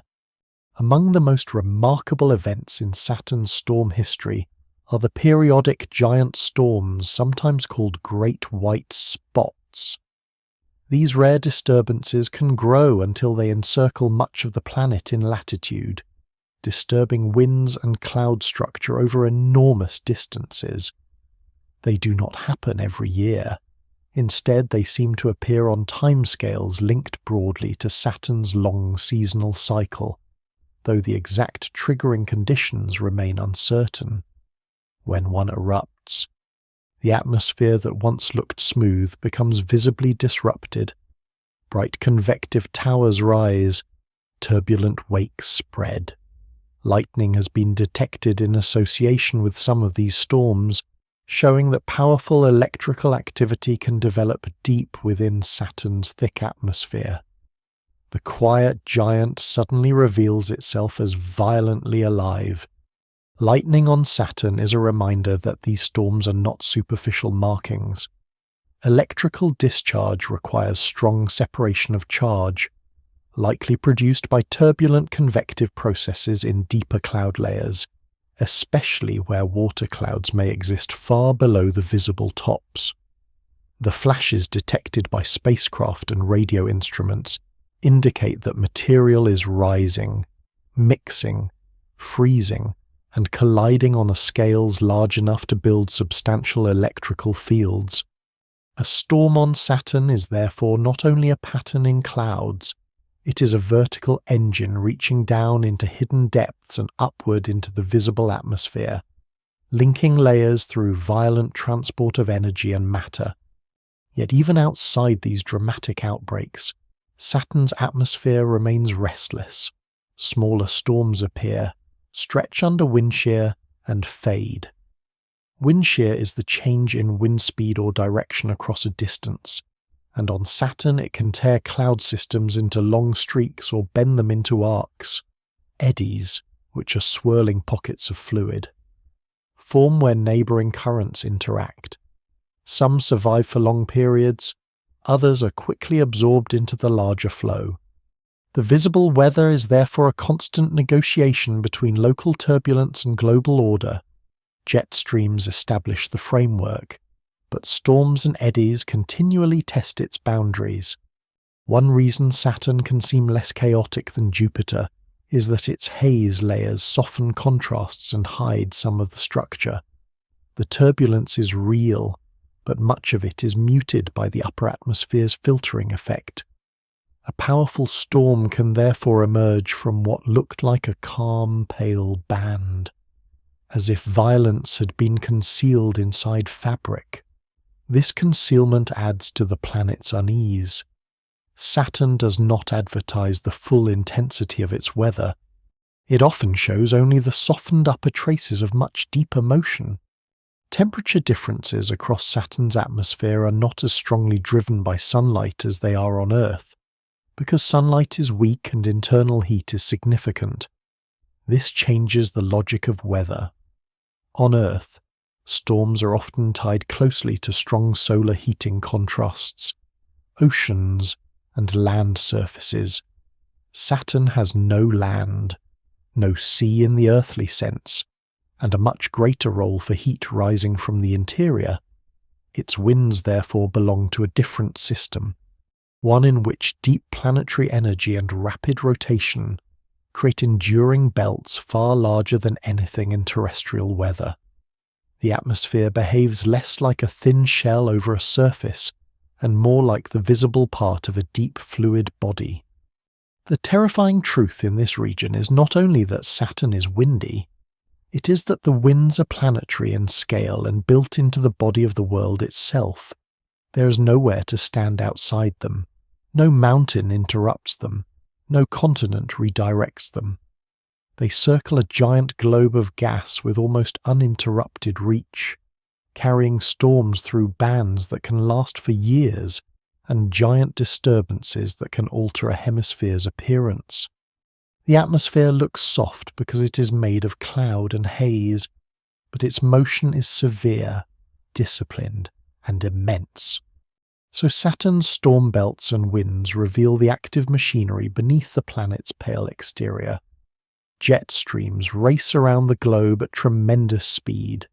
Rising and sinking gas create the bright and dark bands, and storms break through the upper clouds when energy from below surges upward.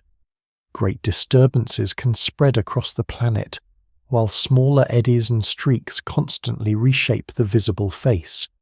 Here the gentle giant begins to show its force more openly. The bands are not decoration. They are currents. The white spots are not blemishes. They are eruptions. And the apparent calm of Saturn gives way to the truth of an atmosphere in relentless motion. At Saturn's poles, the atmosphere takes on a different character. The broad east-west bands that dominate much of the planet remain part of the larger circulation, but near the top and bottom of the globe they gather into patterns that are more concentrated, more enclosed, and in one case remarkably geometric. These polar regions are cold, remote, and visually distinct. They sit beneath the faint sun at steep angles of illumination, and they host atmospheric structures that do not look natural in the ordinary sense, even though they arise from fluid motion obeying physical law. The polar atmosphere is not quieter than the rest of Saturn. It is more focused. The most famous feature in the region is the North Polar Hexagon. It is a six-sided wave pattern surrounding the North Pole, traced by a powerful eastward jet stream. From a distance, the hexagon looks almost impossible, as though a giant hand has pressed geometry into cloud. Yet it is not a solid object and not a boundary made of fixed material. It is a standing wave in the atmosphere, a pattern that keeps its shape while the gas within and around it continues to move. A standing wave is a repeating form that remains in place even though energy and matter pass through it. On Saturn, this pattern has persisted for decades of observation, indicating an unusual stability within an otherwise dynamic fluid environment. Each side of the hexagon stretches across thousands of kilometers. The full structure is wider than Earth. Its edges are not sharp like the edges of a cut crystal, but they are clear enough that the six-sided form remains unmistakable. The jet stream that defines it moves quickly, carrying clouds along the boundary while the overall pattern stays nearly fixed in longitude. This means the hexagon is neither a painted mark nor a temporary storm. It is a long-lived atmospheric configuration, one of the strangest known in the solar system. Laboratory studies and fluid models show that polygonal wave shapes can arise in rotating fluids under certain conditions, especially where sharp changes in wind speed occur across latitude. Saturn's hexagon appears to be one of nature's grandest examples of this principle. Inside the hexagon, the North Polar region contains its own whirl of cloud and haze, A strong polar vortex occupies the central area. A vortex is a rotating region of fluid organized around a center, often with lower pressure at its core. On Saturn, the North Polar Vortex resembles a giant cyclone. It has a cloud-filled eye-like center and tightly wrapped surrounding structure. This makes the pole look less like a passive cap of cold atmosphere and more like an organized rotating storm embedded within the broader circulation. The eye is not calm in the human sense. It is a sign that the fluid motion has taken on a coherent central form, drawing surrounding material into a steeply curved path. The South Pole also hosts a major polar vortex, though it lacks a matching hexagon. Spacecraft observations have shown a cyclone-like structure there as well. With a central eye and surrounding cloud walls, the symmetry between the poles is therefore incomplete. Both poles possess intense rotating central systems, but only the north displays the famous six-sided boundary. This difference remains one of the intriguing aspects of Saturn's atmospheric dynamics. Observations indicate that the two poles share some broad properties, while also differing in the details of jet structure, seasonal lighting, and wave behavior. The exact reasons for the north-south difference remain uncertain. Sunlight affects the poles differently from lower latitudes because Saturn's axis is tilted and its seasons are long. For years at a time, one pole receives more direct illumination while the other remains in extended darkness or low-angle light. These slow seasonal changes alter the appearance of the polar haze and cloud patterns. The North Polar Hexagon, for example, becomes easier to study in visible light when northern spring and summer bring better illumination. Seasonal sunlight can also influence temperature contrasts and the chemistry of upper hazes, though the deep circulation appears robust enough to persist through changing seasons. The polar atmosphere therefore combines long-term solar change with structures that endure across much longer intervals than a single season. Temperature patterns at the poles reveal further complexity. The upper polar atmosphere can be warmer than expected in some regions due to auroral heating and the concentration of energy associated with atmospheric motion. At deeper visible levels, the poles may appear comparatively cool in radiative terms because sunlight is weak, especially during winter darkness. These overlapping influences mean that the thermal structure is not simple. Cold from distance and seasonal shadow coexists with local heating from dynamics and from interactions with the magnetosphere. The poles are therefore not just dim ends of a giant planet. They are active intersections of radiation, circulation, and chemistry. The clouds within the polar vortices often show spiral forms, tightly curved bands, and central clearing. These shapes reveal strong rotation and steep gradients in motion. A gradient is a change across distance, and in fluid systems steep gradients can support sharp boundaries and organize vortices. Saturn's polar vortices are large enough to swallow continents many times over, yet they remain part of a continuous atmosphere without solid walls. Their persistence suggests that the energy feeding them and the surrounding wind structure can maintain order over long periods. This is one of the defining features of Saturnian weather. It is violent in scale, but often stable in form. The visual effect of the hexagon is especially unsettling because geometry is usually associated with crystal growth, human design, or rigid surfaces. Saturn offers geometry in moving gas. The six sides do not come from plates, cracks, or mechanical supports. They emerge from a fluid flow on a rotating planet. This challenges instinct. A person expects clouds to drift and blur, not to organize into a shape so regular that it can be drawn with simple lines.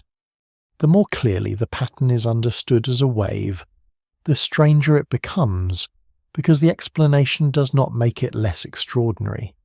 It shows only that the laws of motion, given enough scale and the right conditions, can create forms that seem almost artificial while remaining entirely natural. The polar regions also remind the observer that Saturn's atmosphere is not the same everywhere. The planet is not merely a set of horizontal belts repeated from equator to pole. Local conditions matter: rotation, curvature, jet structure, seasonal lighting, and magnetic connections all combine differently near the poles. What results is not chaos, but specialized order. Saturn contains multiple atmospheric regimes within one continuous gaseous world. The poles are among the clearest demonstrations of that layered complexity. The terrifying truth here lies in the precision. A giant planet of hydrogen and helium, spinning in weak sunlight, produces a six-sided atmospheric wave larger than Earth and central vortices that resemble immense cyclones. There is no surface below them, no mountain ring enforcing the pattern, no human scale at which the motion can be easily imagined. The poles look cold and distant, yet they hold some of the most organized and least intuitive structures on the planet. Saturn does not merely host turbulence, it hosts durable forms of turbulence, shaped into patterns that feel almost deliberate. So the polar regions bring Saturn's atmospheric strangeness into sharp focus.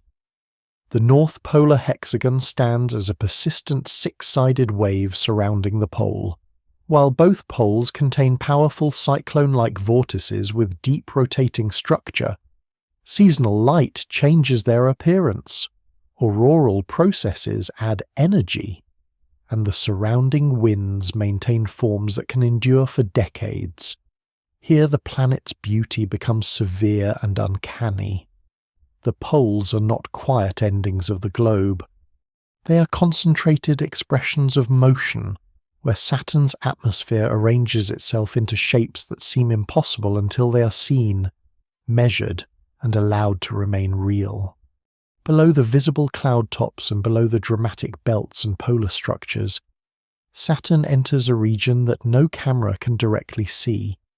Light from the sun no longer reflects back from clear upper layers. The atmosphere becomes thicker, dimmer, and more concealed. This is the middle depth of the planet, where pressure rises steadily, temperatures climb, and the gases are compressed into forms that still flow like atmosphere, but behave under far harsher conditions. There is still no solid surface. There is still no landing place. The descent simply continues into increasing weight. In this region, Saturn begins to feel less like weather around a world and more like the world itself. Hydrogen and helium remain the dominant substances here, just as they do above, but their behavior changes as pressure and temperature increase. A gas under higher pressure is forced into a smaller volume, bringing its particles closer together. As that happens, collisions become more frequent, heat is stored differently, and the fluid becomes denser. On Saturn, this transition is gradual rather than abrupt. There is no single level where atmosphere ends and interior begins in the familiar sense. Instead, there is a continuum of deepening gas, with each lower layer more compressed, warmer, and less accessible than the one above it. The middle atmosphere lies beneath the main visible ammonia cloud deck. At greater depths, other cloud layers are expected to form where conditions allow different substances to condense. Ammonium hydrosulfide is thought to form one such layer. Deeper still, water clouds are expected where temperatures and pressures become high enough for water vapor to condense despite the overall heat increase with depth. These hidden cloud decks are not directly visible from outside because the upper layers block the view. Their existence is inferred from atmospheric models, from the chemistry measured higher up, and from the behavior of storms that seem to draw material upward from below. Observations strongly support this layered structure, though the exact depths and thicknesses of the cloud layers remain uncertain. The presence of water deep in Saturn's atmosphere is especially important.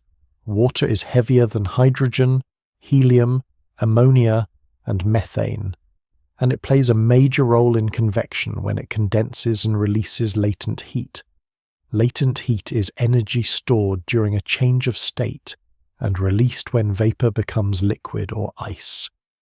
In deep Saturnian storms, this process may help drive powerful upward motion, much as water vapor does in storms on Earth, though under vastly different conditions and at much greater depths.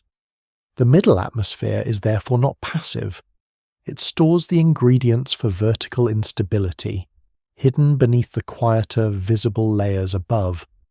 Pressure rises rapidly with depth. A person accustomed to Earth might imagine pressure as something that changes slowly while climbing a mountain or diving into the sea. On Saturn, the scale is far more severe. Descending through the middle atmosphere means entering an ever-thickening fluid column with no relief. Each lower level bears the weight of all the gas above it. The increase is continuous and relentless. With pressure comes temperature. As gas is compressed, it heats. This means the deeper atmosphere grows hotter even though the planet as a whole remains far from the Sun. Saturn's cold outer appearance is therefore misleading. Beneath the pale upper clouds, warmth builds through compression and through internal energy rising from the planet's deeper interior. The fluid here also becomes more opaque. In the upper atmosphere, sunlight can still scatter through haze and cloud. In the middle depths, the gas and hidden cloud layers absorb and block more of the incoming light. Darkness becomes more complete. It is not the blackness of open space, but a murky dimness within thickening material. The visual world that defines Saturn from afar disappears. No golden bands remain. No ring shadows pass overhead in any meaningful sense. Only pressure, density, and internal motion dominate. It is an environment where the ordinary relationship between seeing and knowing breaks down. The deeper one goes, the less the eye can do. Despite the loss of visible light, movement continues. Convection remains important, carrying heat upward from below and transporting chemical species between layers. Where warmer gas rises and cooler gas sinks, mixing occurs, though not always freely. Stable layers can also form where composition changes with depth, slowing vertical transport. Saturn's atmosphere is therefore not simply a boiling mass from top to bottom. It contains regions of stronger and weaker mixing, with gradients in temperature and composition helping determine how easily material can travel upward or downward. These hidden patterns matter because they influence storm formation, heat flow, and the observed chemistry of the upper atmosphere. Helium may also begin to separate more significantly from hydrogen at sufficient depths and temperatures, though the most important consequences of that process belong deeper within Saturn. In the middle atmosphere, composition is still dominated by the same basic ingredients, but subtle differences begin to matter more. Trace gases become markers of vertical transport.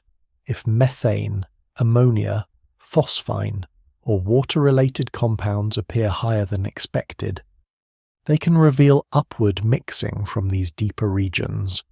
In this way, the unseen middle atmosphere leaves fingerprints on the visible Saturn above. What is hidden still speaks through chemistry.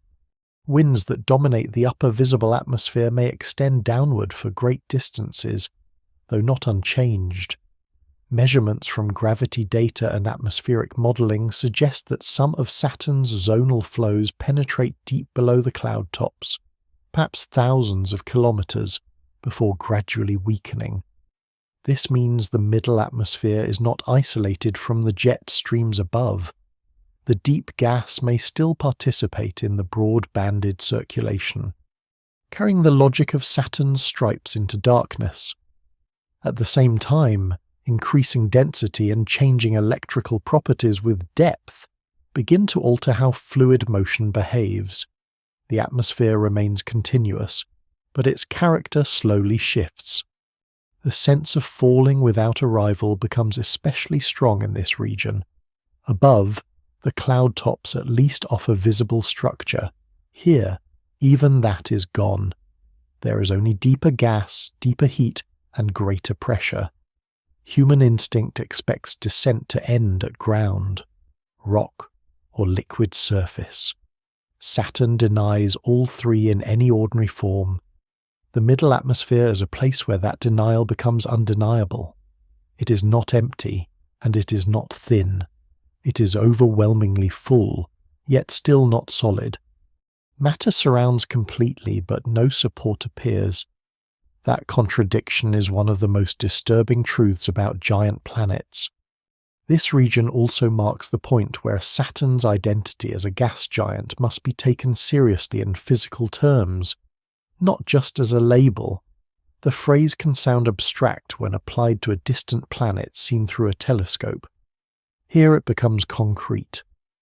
A giant planet of gas is a world where the atmosphere deepens into the body without a clear boundary, where pressure creates heat, where hidden cloud decks float within a descending ocean of compressed fluid, and where motion continues in darkness beyond sight. Saturn's middle atmosphere is not a layer wrapped around the real planet. It is the beginning of the real planet as depth. So the middle atmospheric depths reveal Saturn as a world of increasing pressure, rising temperature, and concealed structure. Hidden cloud layers of ammonium hydrosulfide and water likely lie below the visible ammonia tops, while hydrogen and helium grow denser and more compressed with every downward step. Light fades, convection persists. Chemistry records the movement of unseen gas, and the broad atmospheric circulation may continue far beneath the clouds. In this region, Saturn stops resembling sky over a world and becomes a deep fluid world without horizon or floor, where descent means only more atmosphere, more weight, and more hidden motion. Deeper within Saturn, the long descent through thickening atmosphere reaches a threshold where familiar language begins to fail. The planet is still made mostly of hydrogen and helium, and it still has no solid surface in the ordinary sense. But pressure now becomes so extreme that the distinction between gas and liquid grows less useful. Matter is compressed into dense fluid states that do not resemble the airy atmosphere above, yet are not arranged into separate seas with open surfaces and shores. This is the deep interior transition, where Saturn changes from a world of visible weather into a hidden body of compressed matter, and where ordinary experience offers almost no guidance. Hydrogen, the main substance in Saturn, responds dramatically to increasing pressure. In the outer and middle atmosphere, it behaves as a molecular gas, with pairs of hydrogen atoms bound together and moving through a relatively open fluid. Far deeper down, those molecules are forced so close together that their behavior changes. The hydrogen becomes a much denser fluid. It is still hydrogen, but it no longer resembles a light gas drifting through cloud. It enters a state that belongs to giant planets alone, created by crushing pressure and high temperature acting together over enormous depth. The transition is gradual rather than sharp. There is no single floor where one world ends and another begins. Instead, there is a long transformation in which the material becomes steadily stranger. Helium remains mixed through much of this region, though not always uniformly. At these depths, temperature and pressure are high enough that the relationship between hydrogen and helium may shift. Under the right conditions, helium can become less willing to stay fully mixed with hydrogen. Scientists infer that in parts of Saturn's deep interior, helium may separate from the surrounding hydrogen and sink downward in droplets, a process often described as helium rain. The phrase sounds gentle, but the reality is severe. It refers not to weather in open air, but to dense helium-rich material falling through layers of compressed hydrogen deep inside a giant planet. Observations and models indicate that such separation likely contributes to Saturn's excess heat, though the exact depth range and efficiency of the process remain uncertain. This transitional region matters because it helps explain how Saturn generates and transports internal energy. The planet emits more energy than it receives from the Sun, and one important source of that extra energy is the slow settling of heavier material toward deeper layers. As helium separates and sinks, gravitational energy is released and converted into heat. That heat can then move outward through convection and radiation, contributing to the activity seen higher in the atmosphere. In this way, the deep interior is not isolated from the visible Saturn. The weather above is linked to hidden rearrangements far below. What appears at the cloud tops may begin as a slow change in composition deep inside the planet's body. Pressure in this region is immense beyond direct human imagination. It is not simply strong enough to crush structures made for Earth. It is strong enough to alter the very way common elements behave. Temperature is also extremely high, rising into ranges where matter remains fluid not because it is gently warm, but because it is compressed and heated under extraordinary conditions. Saturn's interior is therefore both hot and dense at once. This combination is part of what makes giant planets so difficult to picture. Human instinct ties heat to flame, open air, or molten rock.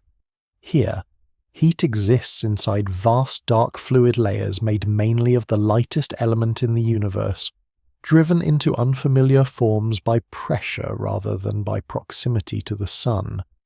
One of the major transitions expected within Saturn is the change from molecular hydrogen to metallic hydrogen. Metallic hydrogen is a state in which hydrogen's electrons are no longer bound in the ordinary molecular way and can move more freely, allowing the fluid to conduct electricity very well.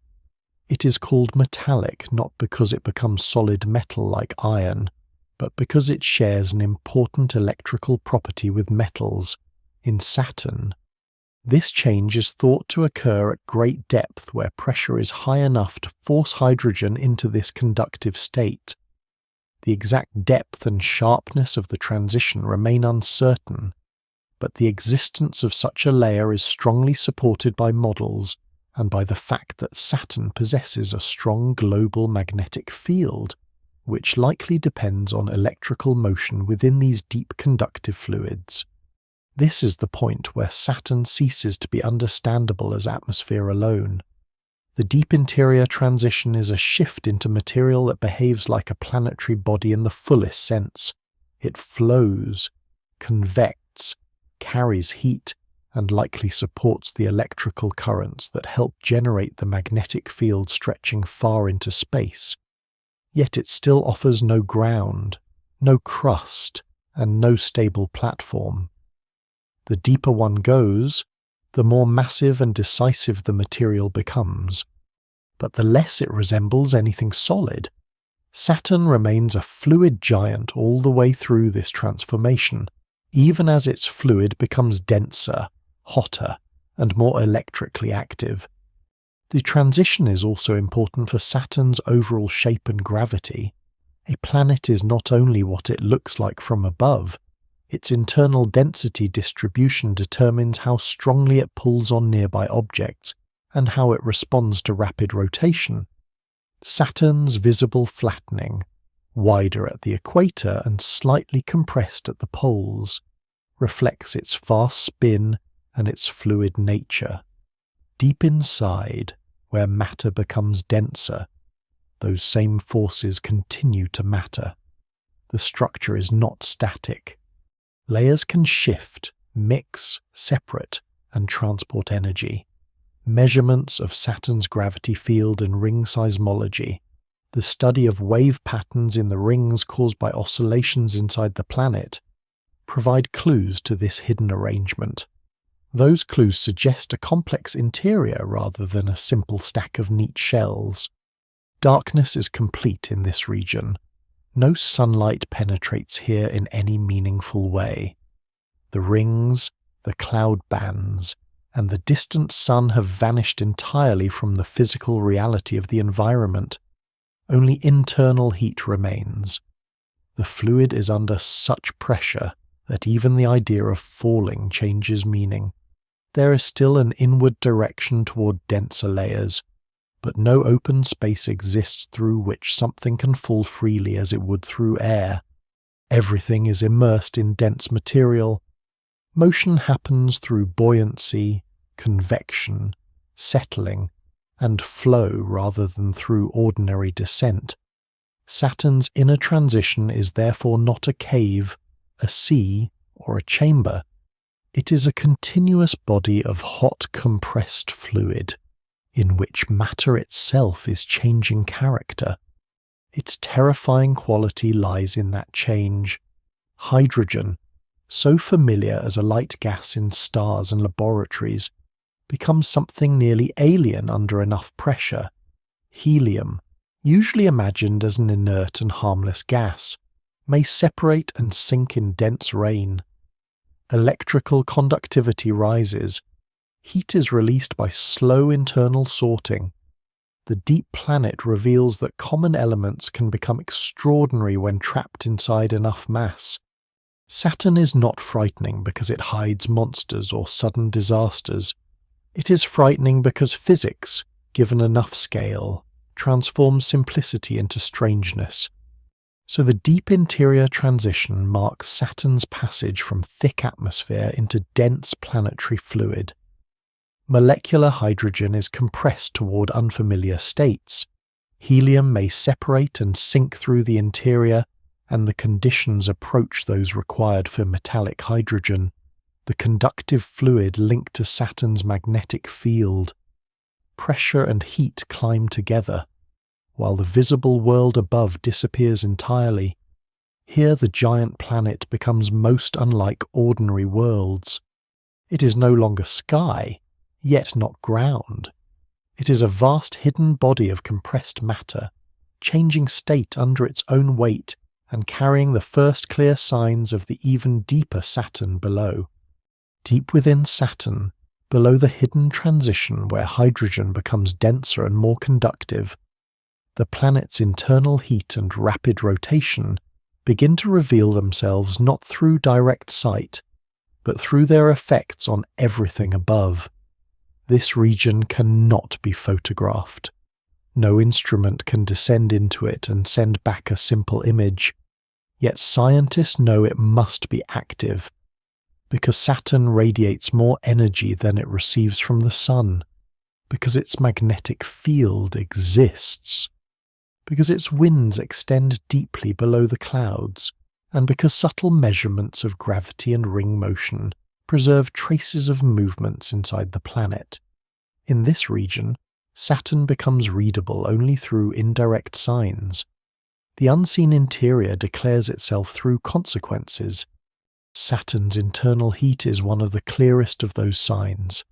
A world so far from the Sun should be cold in its outer appearance, and Saturn is cold there, but the planet also emits substantial energy of its own. This means heat is flowing outward from the interior. Some of that heat is left over from Saturn's formation, when gravitational collapse converted falling material into thermal energy.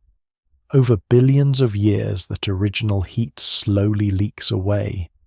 But Saturn seems to give off more energy than simple cooling alone would easily explain.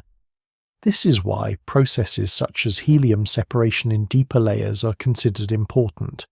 As helium-rich material settles inward, gravitational energy is released and becomes additional heat. The planet is not merely losing ancient warmth, it is also generating heat through ongoing internal rearrangement. That outward flow of energy matters because it feeds the motion of Saturn's atmosphere. Convection carries heat upward through the deep fluid layers. Warmer material, being less dense, tends to rise, while cooler material sinks. On Saturn, this basic process occurs on a scale far beyond terrestrial weather. It likely involves broad, deep currents, compositional gradients, and layered forms of transport rather than one simple overturning pattern. Some regions may mix vigorously. Others may resist mixing because changes in composition create stable boundaries. The deep interior is therefore not necessarily one uniform churning mass. It may contain zones where heat moves more freely and zones where movement is inhibited. Observations and models increasingly support a more complex interior than earlier simple pictures suggested. Rotation adds another organizing force. Saturn spins quickly, completing a turn in a little more than 10 Earth hours despite its enormous size. This rapid rotation affects the shape of the planet, making it bulge outward at the equator and flatten at the poles. But the effect goes much deeper than shape. Rotation influences how fluid moves throughout the interior. Rising and sinking material is deflected, stretched, and organized by the spinning planet. In the outer atmosphere, this helps produce the strong east-west jet streams. Deeper down, rotation continues to structure motion, though in ways that are harder to observe directly. A rapidly rotating fluid world does not transport heat as a non-rotating body would. Its internal currents are shaped by spin at every scale. One of the great difficulties in studying Saturn is determining exactly how fast the deep interior rotates on a rocky planet. The rotation rate can be measured by watching the surface turn. On Saturn, there is no solid visible surface to track. For many years, scientists tried to use periodic signals from the magnetic field and radio emissions as a clock. But Saturn complicated that effort. Unlike Jupiter, whose magnetic field provides a clearer rotational signature, Saturn's magnetic field is unusually well aligned with its rotation axis. Because of this near alignment, the expected variations are weak. The planet's deep rotational period has therefore been harder to pin down with certainty. Different methods have produced somewhat different answers, and the exact internal rotation rate remains a subject of careful study. This uncertainty is not a minor detail. The rotation rate influences how Saturn's interior is modelled, how its winds are measured relative to the deeper body, and how its gravitational field is interpreted. If the deep interior rotates at one speed and the atmospheric belts move at another, then the visible winds must be understood relative to that hidden frame. The atmosphere is not floating independently above a rigid globe. It is part of a fluid body whose internal motion may vary with depth. This makes Saturn difficult in a fundamental way. Even such a basic question as how fast the planet truly turns cannot be answered by simple looking. Gravity helps provide another route inward. A planet's gravitational field depends on how its mass is distributed. If Saturn were built from neat uniform shells, its gravity would reflect that arrangement in one way. If its interior is more diffuse, layered, or dynamically structured, the gravity field changes accordingly. Spacecraft flying close to Saturn, especially during the final orbits of the Cassini mission, measured tiny variations in gravity that offer clues to the internal distribution of mass. These data suggest that Saturn's winds extend thousands of kilometers below the cloud tops before fading. They also support the picture of a complex interior with no sharply defined simple boundary between atmosphere and deeper body. The planet is fluid far below what the eye can see. Another remarkable source of information comes from the rings. Saturn itself can oscillate, meaning waves can move through its interior much as vibrations move through a musical instrument. These internal oscillations slightly alter the planet's gravitational field. In turn, those changing gravitational patterns can excite waves in the rings. By studying the ring waves, scientists can infer properties of Saturn's interior, a method sometimes compared to seismology on Earth, where earthquakes reveal the structure of the planet's inside. In Saturn's case, the rings act almost like a giant remote sensor. They record the hidden motions of the world they encircle. This is an extraordinary fact. The planet's most visible outer feature carries information about its invisible depths. These lines of evidence have led to a picture of Saturn's interior that is less sharply layered and more gradual than older simplified models suggested. Rather than a clean sequence of atmosphere, metallic layer, and compact core with strict boundaries, Saturn may contain extended transition zones and diffuse mixing between regions. The deep interior may be compositionally stratified, meaning that the proportion of heavier material changes gradually with depth. Such stratification can affect how heat moves. If a layer is stable against large-scale overturning, heat may escape less efficiently, altering the thermal evolution of the whole planet. This may help explain why Saturn remains more luminous than some basic models predict. Observations indicate complexity. The details of that complexity are still being refined. What emerges from all this is a world whose hidden interior is neither still nor simple. Heat continues to rise outward. Rotation continues to organize motion. Composition may separate, settle, and layer. The magnetic field is maintained by deep electrical processes. Winds felt at the cloud tops may descend far below them. The rings themselves tremble in response to internal oscillations. Saturn is therefore not a quiet ball of gas surrounding a small active center. It is active through a great fraction of its depth. The whole planet participates in its own behavior. The terrifying truth in this region lies in the scale of the unseen machinery. A person can watch a storm and understand that something is happening. Saturn asks for belief in processes that are vast, buried, and detectable only through delicate measurements of gravity, heat, and wave patterns in distant rings. The planet turns, but its exact deep rhythm is partly hidden. It glows, but the source of that glow rises from immense layers under crushing pressure. It speaks through indirect signals. And those signals reveal not rest, but continuing change. So Saturn's interior heat and rotation expose a hidden engine beneath the clouds. Excess heat flows outward from ancient formation and from ongoing internal separation of material.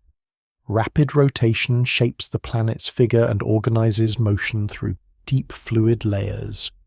Gravity measurements show that winds extend far below the visible atmosphere, while ring waves preserve evidence of oscillations inside the planet itself.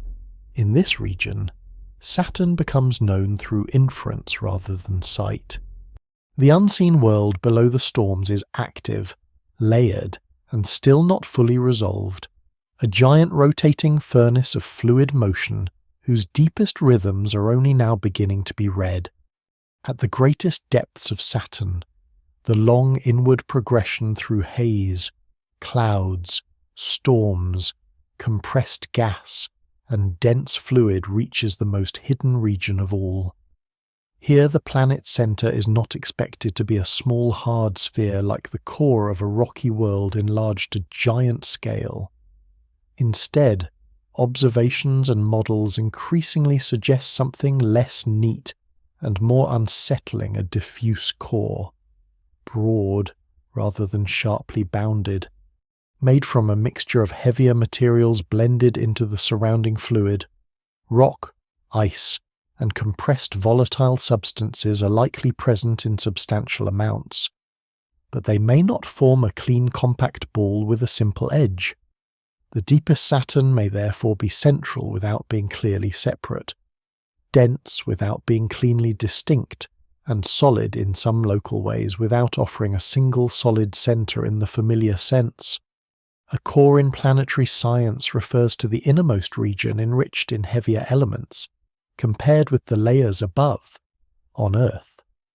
This idea is easy to picture because the planet is built from dense metal and rock beneath a well-defined surface. On Saturn, the same term must be used more carefully. The heavy materials that helped build the planet early in solar system history did not necessarily remain locked into a sharply bounded inner object. Over billions of years, high temperatures, extreme pressures, and fluid mixing may have spread those materials outward into a large central zone. Instead of a clear border between core and envelope, Saturn may contain a gradual transition in which the abundance of heavy elements increases inward over a wide depth range. This is what is meant by a diffuse core. It is not absent, it is blurred. The heavier ingredients in this deep region probably include silicate rock, metal-rich compounds, water, ammonia, methane-derived ices, and other materials that would be called ices in planetary science because they condense at low temperature in the outer solar system. In Saturn's center, however, none of these substances exists in an ordinary icy state. The pressures and temperatures are far too high. Water does not sit there as familiar ice. Rock does not behave as it does in a mountain or a dry plain. Every material is altered by the surrounding conditions. Molecules can dissociate, crystal structures can fail, and matter may exist in dense fluid or supersonic forms rather than a simple, solid, liquid, or gas. A supersonic state is one in which part of the material forms a lattice, while charged particles move through it more freely. Such possibilities are supported by high-pressure physics, though the exact phases present in Saturn's deepest layers remain uncertain. That uncertainty is not a weakness of observation alone. It reflects the fact that Saturn's center lies in a regime that is difficult to reproduce completely, even in powerful laboratories, and difficult to probe directly by any spacecraft method. Scientists therefore rely on models that combine gravity data, measurements of the magnetic field, the planet's shape, its heat output, and the constraints provided by ring seismology. These lines of evidence suggest that Saturn's inner structure is not simple. The core may extend through a large fraction of the inner planet, with heavy elements mixed outward into the surrounding hydrogen and helium. Some studies support a gradual fuzzy core rather than a compact discrete one. Other interpretations differ in the details. What seems most likely at present is that the deepest Saturn resists a clean layered picture. This matters because the core is bound up with Saturn's origin. Giant planets form by gathering material from the young solar system, first likely through the growth of a heavy element seed, and then through the rapid capture of hydrogen and helium from the surrounding disk of gas. If Saturn now possesses a diffuse core, that structure may preserve evidence of how the planet formed and evolved.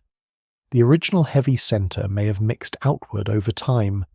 Later impacts, internal convection, helium separation, and thermal evolution may all have helped reshape the innermost region. The center of Saturn is therefore not merely a destination in depth, it is a record of planetary history written in compressed matter. Conditions there are extreme beyond ordinary comparison. Pressures likely reach many millions of times the atmospheric pressure at Earth's sea level. Temperatures may rise to many thousands of degrees Celsius. Under such conditions, the ordinary categories that organize human thinking lose much of their usefulness. There is no cave chamber around a core, no hollow, no hidden rocky room waiting beneath the clouds. There is only deeper matter under greater weight. The core, if the word is used, is immersed in the planet. It is not something one would arrive at by breaking through the final shell and standing upon it. Even the center may behave partly as fluid, partly as dense mixed material, changing gradually with radius rather than presenting a firm terminus. The magnetic field of Saturn, although generated above the very centre rather than within a rigid core itself, is linked indirectly to these deepest layers through the planet's overall structure and composition. The distribution of heavy elements influences density, heat flow, and the behaviour of the surrounding conductive hydrogen. If the core is diffuse, then the transition to the region producing magnetic action may also be more complex than once thought. The deep interior is a coupled system. Core, metallic fluid region, heat transport, and rotation all belong to one whole. To understand the centre is therefore to understand the hidden logic of the planet above it. The concept of a centre also carries a psychological weight.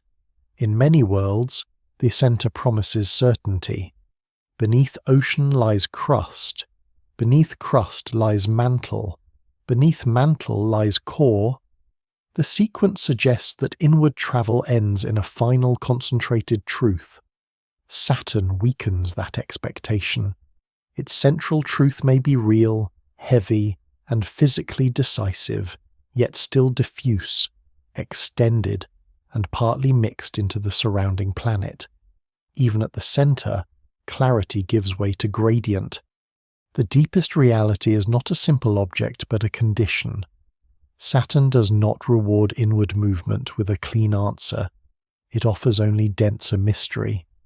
This is perhaps the most terrifying truth of all. The planet begins without a surface and ends without a clearly isolated centre. Its outer edge fades into space, and its inner heart may fade into surrounding fluid through a broad zone of mixed heavy material. The entire world resists the human desire for firm boundaries. It is made of layers, but the layers blur. It possesses a core, but the core may be fuzzy. It has an inside, but that inside is not built from the same certainties that shape rocky planets. Saturn is not frightening because it breaks physical law. It is frightening because it obeys physical law completely. And those laws allow a planet to exist as a giant continuum of pressure, heat, fluid motion, and gradual transition. Yet within this uncertainty, some things are known. Saturn must contain a large amount of heavy material in its deep interior. Those materials are concentrated inward compared with the outer hydrogen-helium envelope. The central region must contribute to the planet's gravity field, heat history, and formation story. The precise arrangement remains under study, but the broad conclusion is secure. Saturn's deepest interior is not empty, not simple, and not fully segregated from the rest of the planet. It is a hidden mixed centre under crushing pressure, carrying the memory of formation and the weight of everything above it. So the inward journey ends not on a surface or a sphere of plain rock, but in Saturn's concealed central depths, where heavy elements, compressed volatiles, and extreme conditions likely form a diffuse core blended into the surrounding interior. Pressures and temperatures rise beyond ordinary categories. Matter behaves in unfamiliar ways, and the boundary between core and envelope may soften into a wide transition zone. Here the planet keeps its final secret. The centre exists, but not as a simple endpoint. It is a buried concentration of weight and history inside a world that never becomes firm. A hidden heart made not of clarity, but of compressed uncertainty. Saturn remains in the mind not as a simple planet of rings, but as a long descent through weakening sunlight, invisible force, drifting ice, pale clouds, violent winds, deepening pressure, and hidden matter. Its beauty never disappears. The rings still shine. The globe still carries soft gold light. The poles still arrange motion into forms of strange precision. Yet the beauty changes as understanding grows. it becomes less comforting and more exact. Every bright feature rests on cold, motion, and scale. Every calm appearance conceals a deeper process. Saturn does not need exaggeration. It is already severe enough in truth. From the outer dark to the buried center, the planet offers almost none of the boundaries that human beings expect. Space gives way to atmosphere without a clean edge. Clouds give way to deeper clouds without a surface. Gas gives way to dense fluid without a shore. Even the center may not gather itself into a neat, hard core. Saturn is a world of gradients, of transitions, of matter changing under pressure until familiar categories no longer hold. It is held together by gravity, shaped by rotation, lit by a distant sun, and warmed from within by energy that has not yet finished rising outward. In that sense, the terrifying truth about Saturn is not only that it is cold, stormy, vast, or hostile. It is that it is complete in its own alien way. Nothing in it is confused. The rings obey orbit. The winds obey fluid motion. The magnetic field obeys deep electrical currents. The hidden interior obeys pressure, heat, and time. Saturn does not resemble a broken world. It resembles a world built from laws carried to a scale where human instincts stop being useful. So it continues around the sun in pale light, wrapped in rings, filled with motion, and closed to any easy landing of thought. It remains distant, beautiful, and entirely real. A giant planet whose greatest strangeness is that every layer, from the faint outer dust to the buried center, belongs to one continuous and unforgiving whole,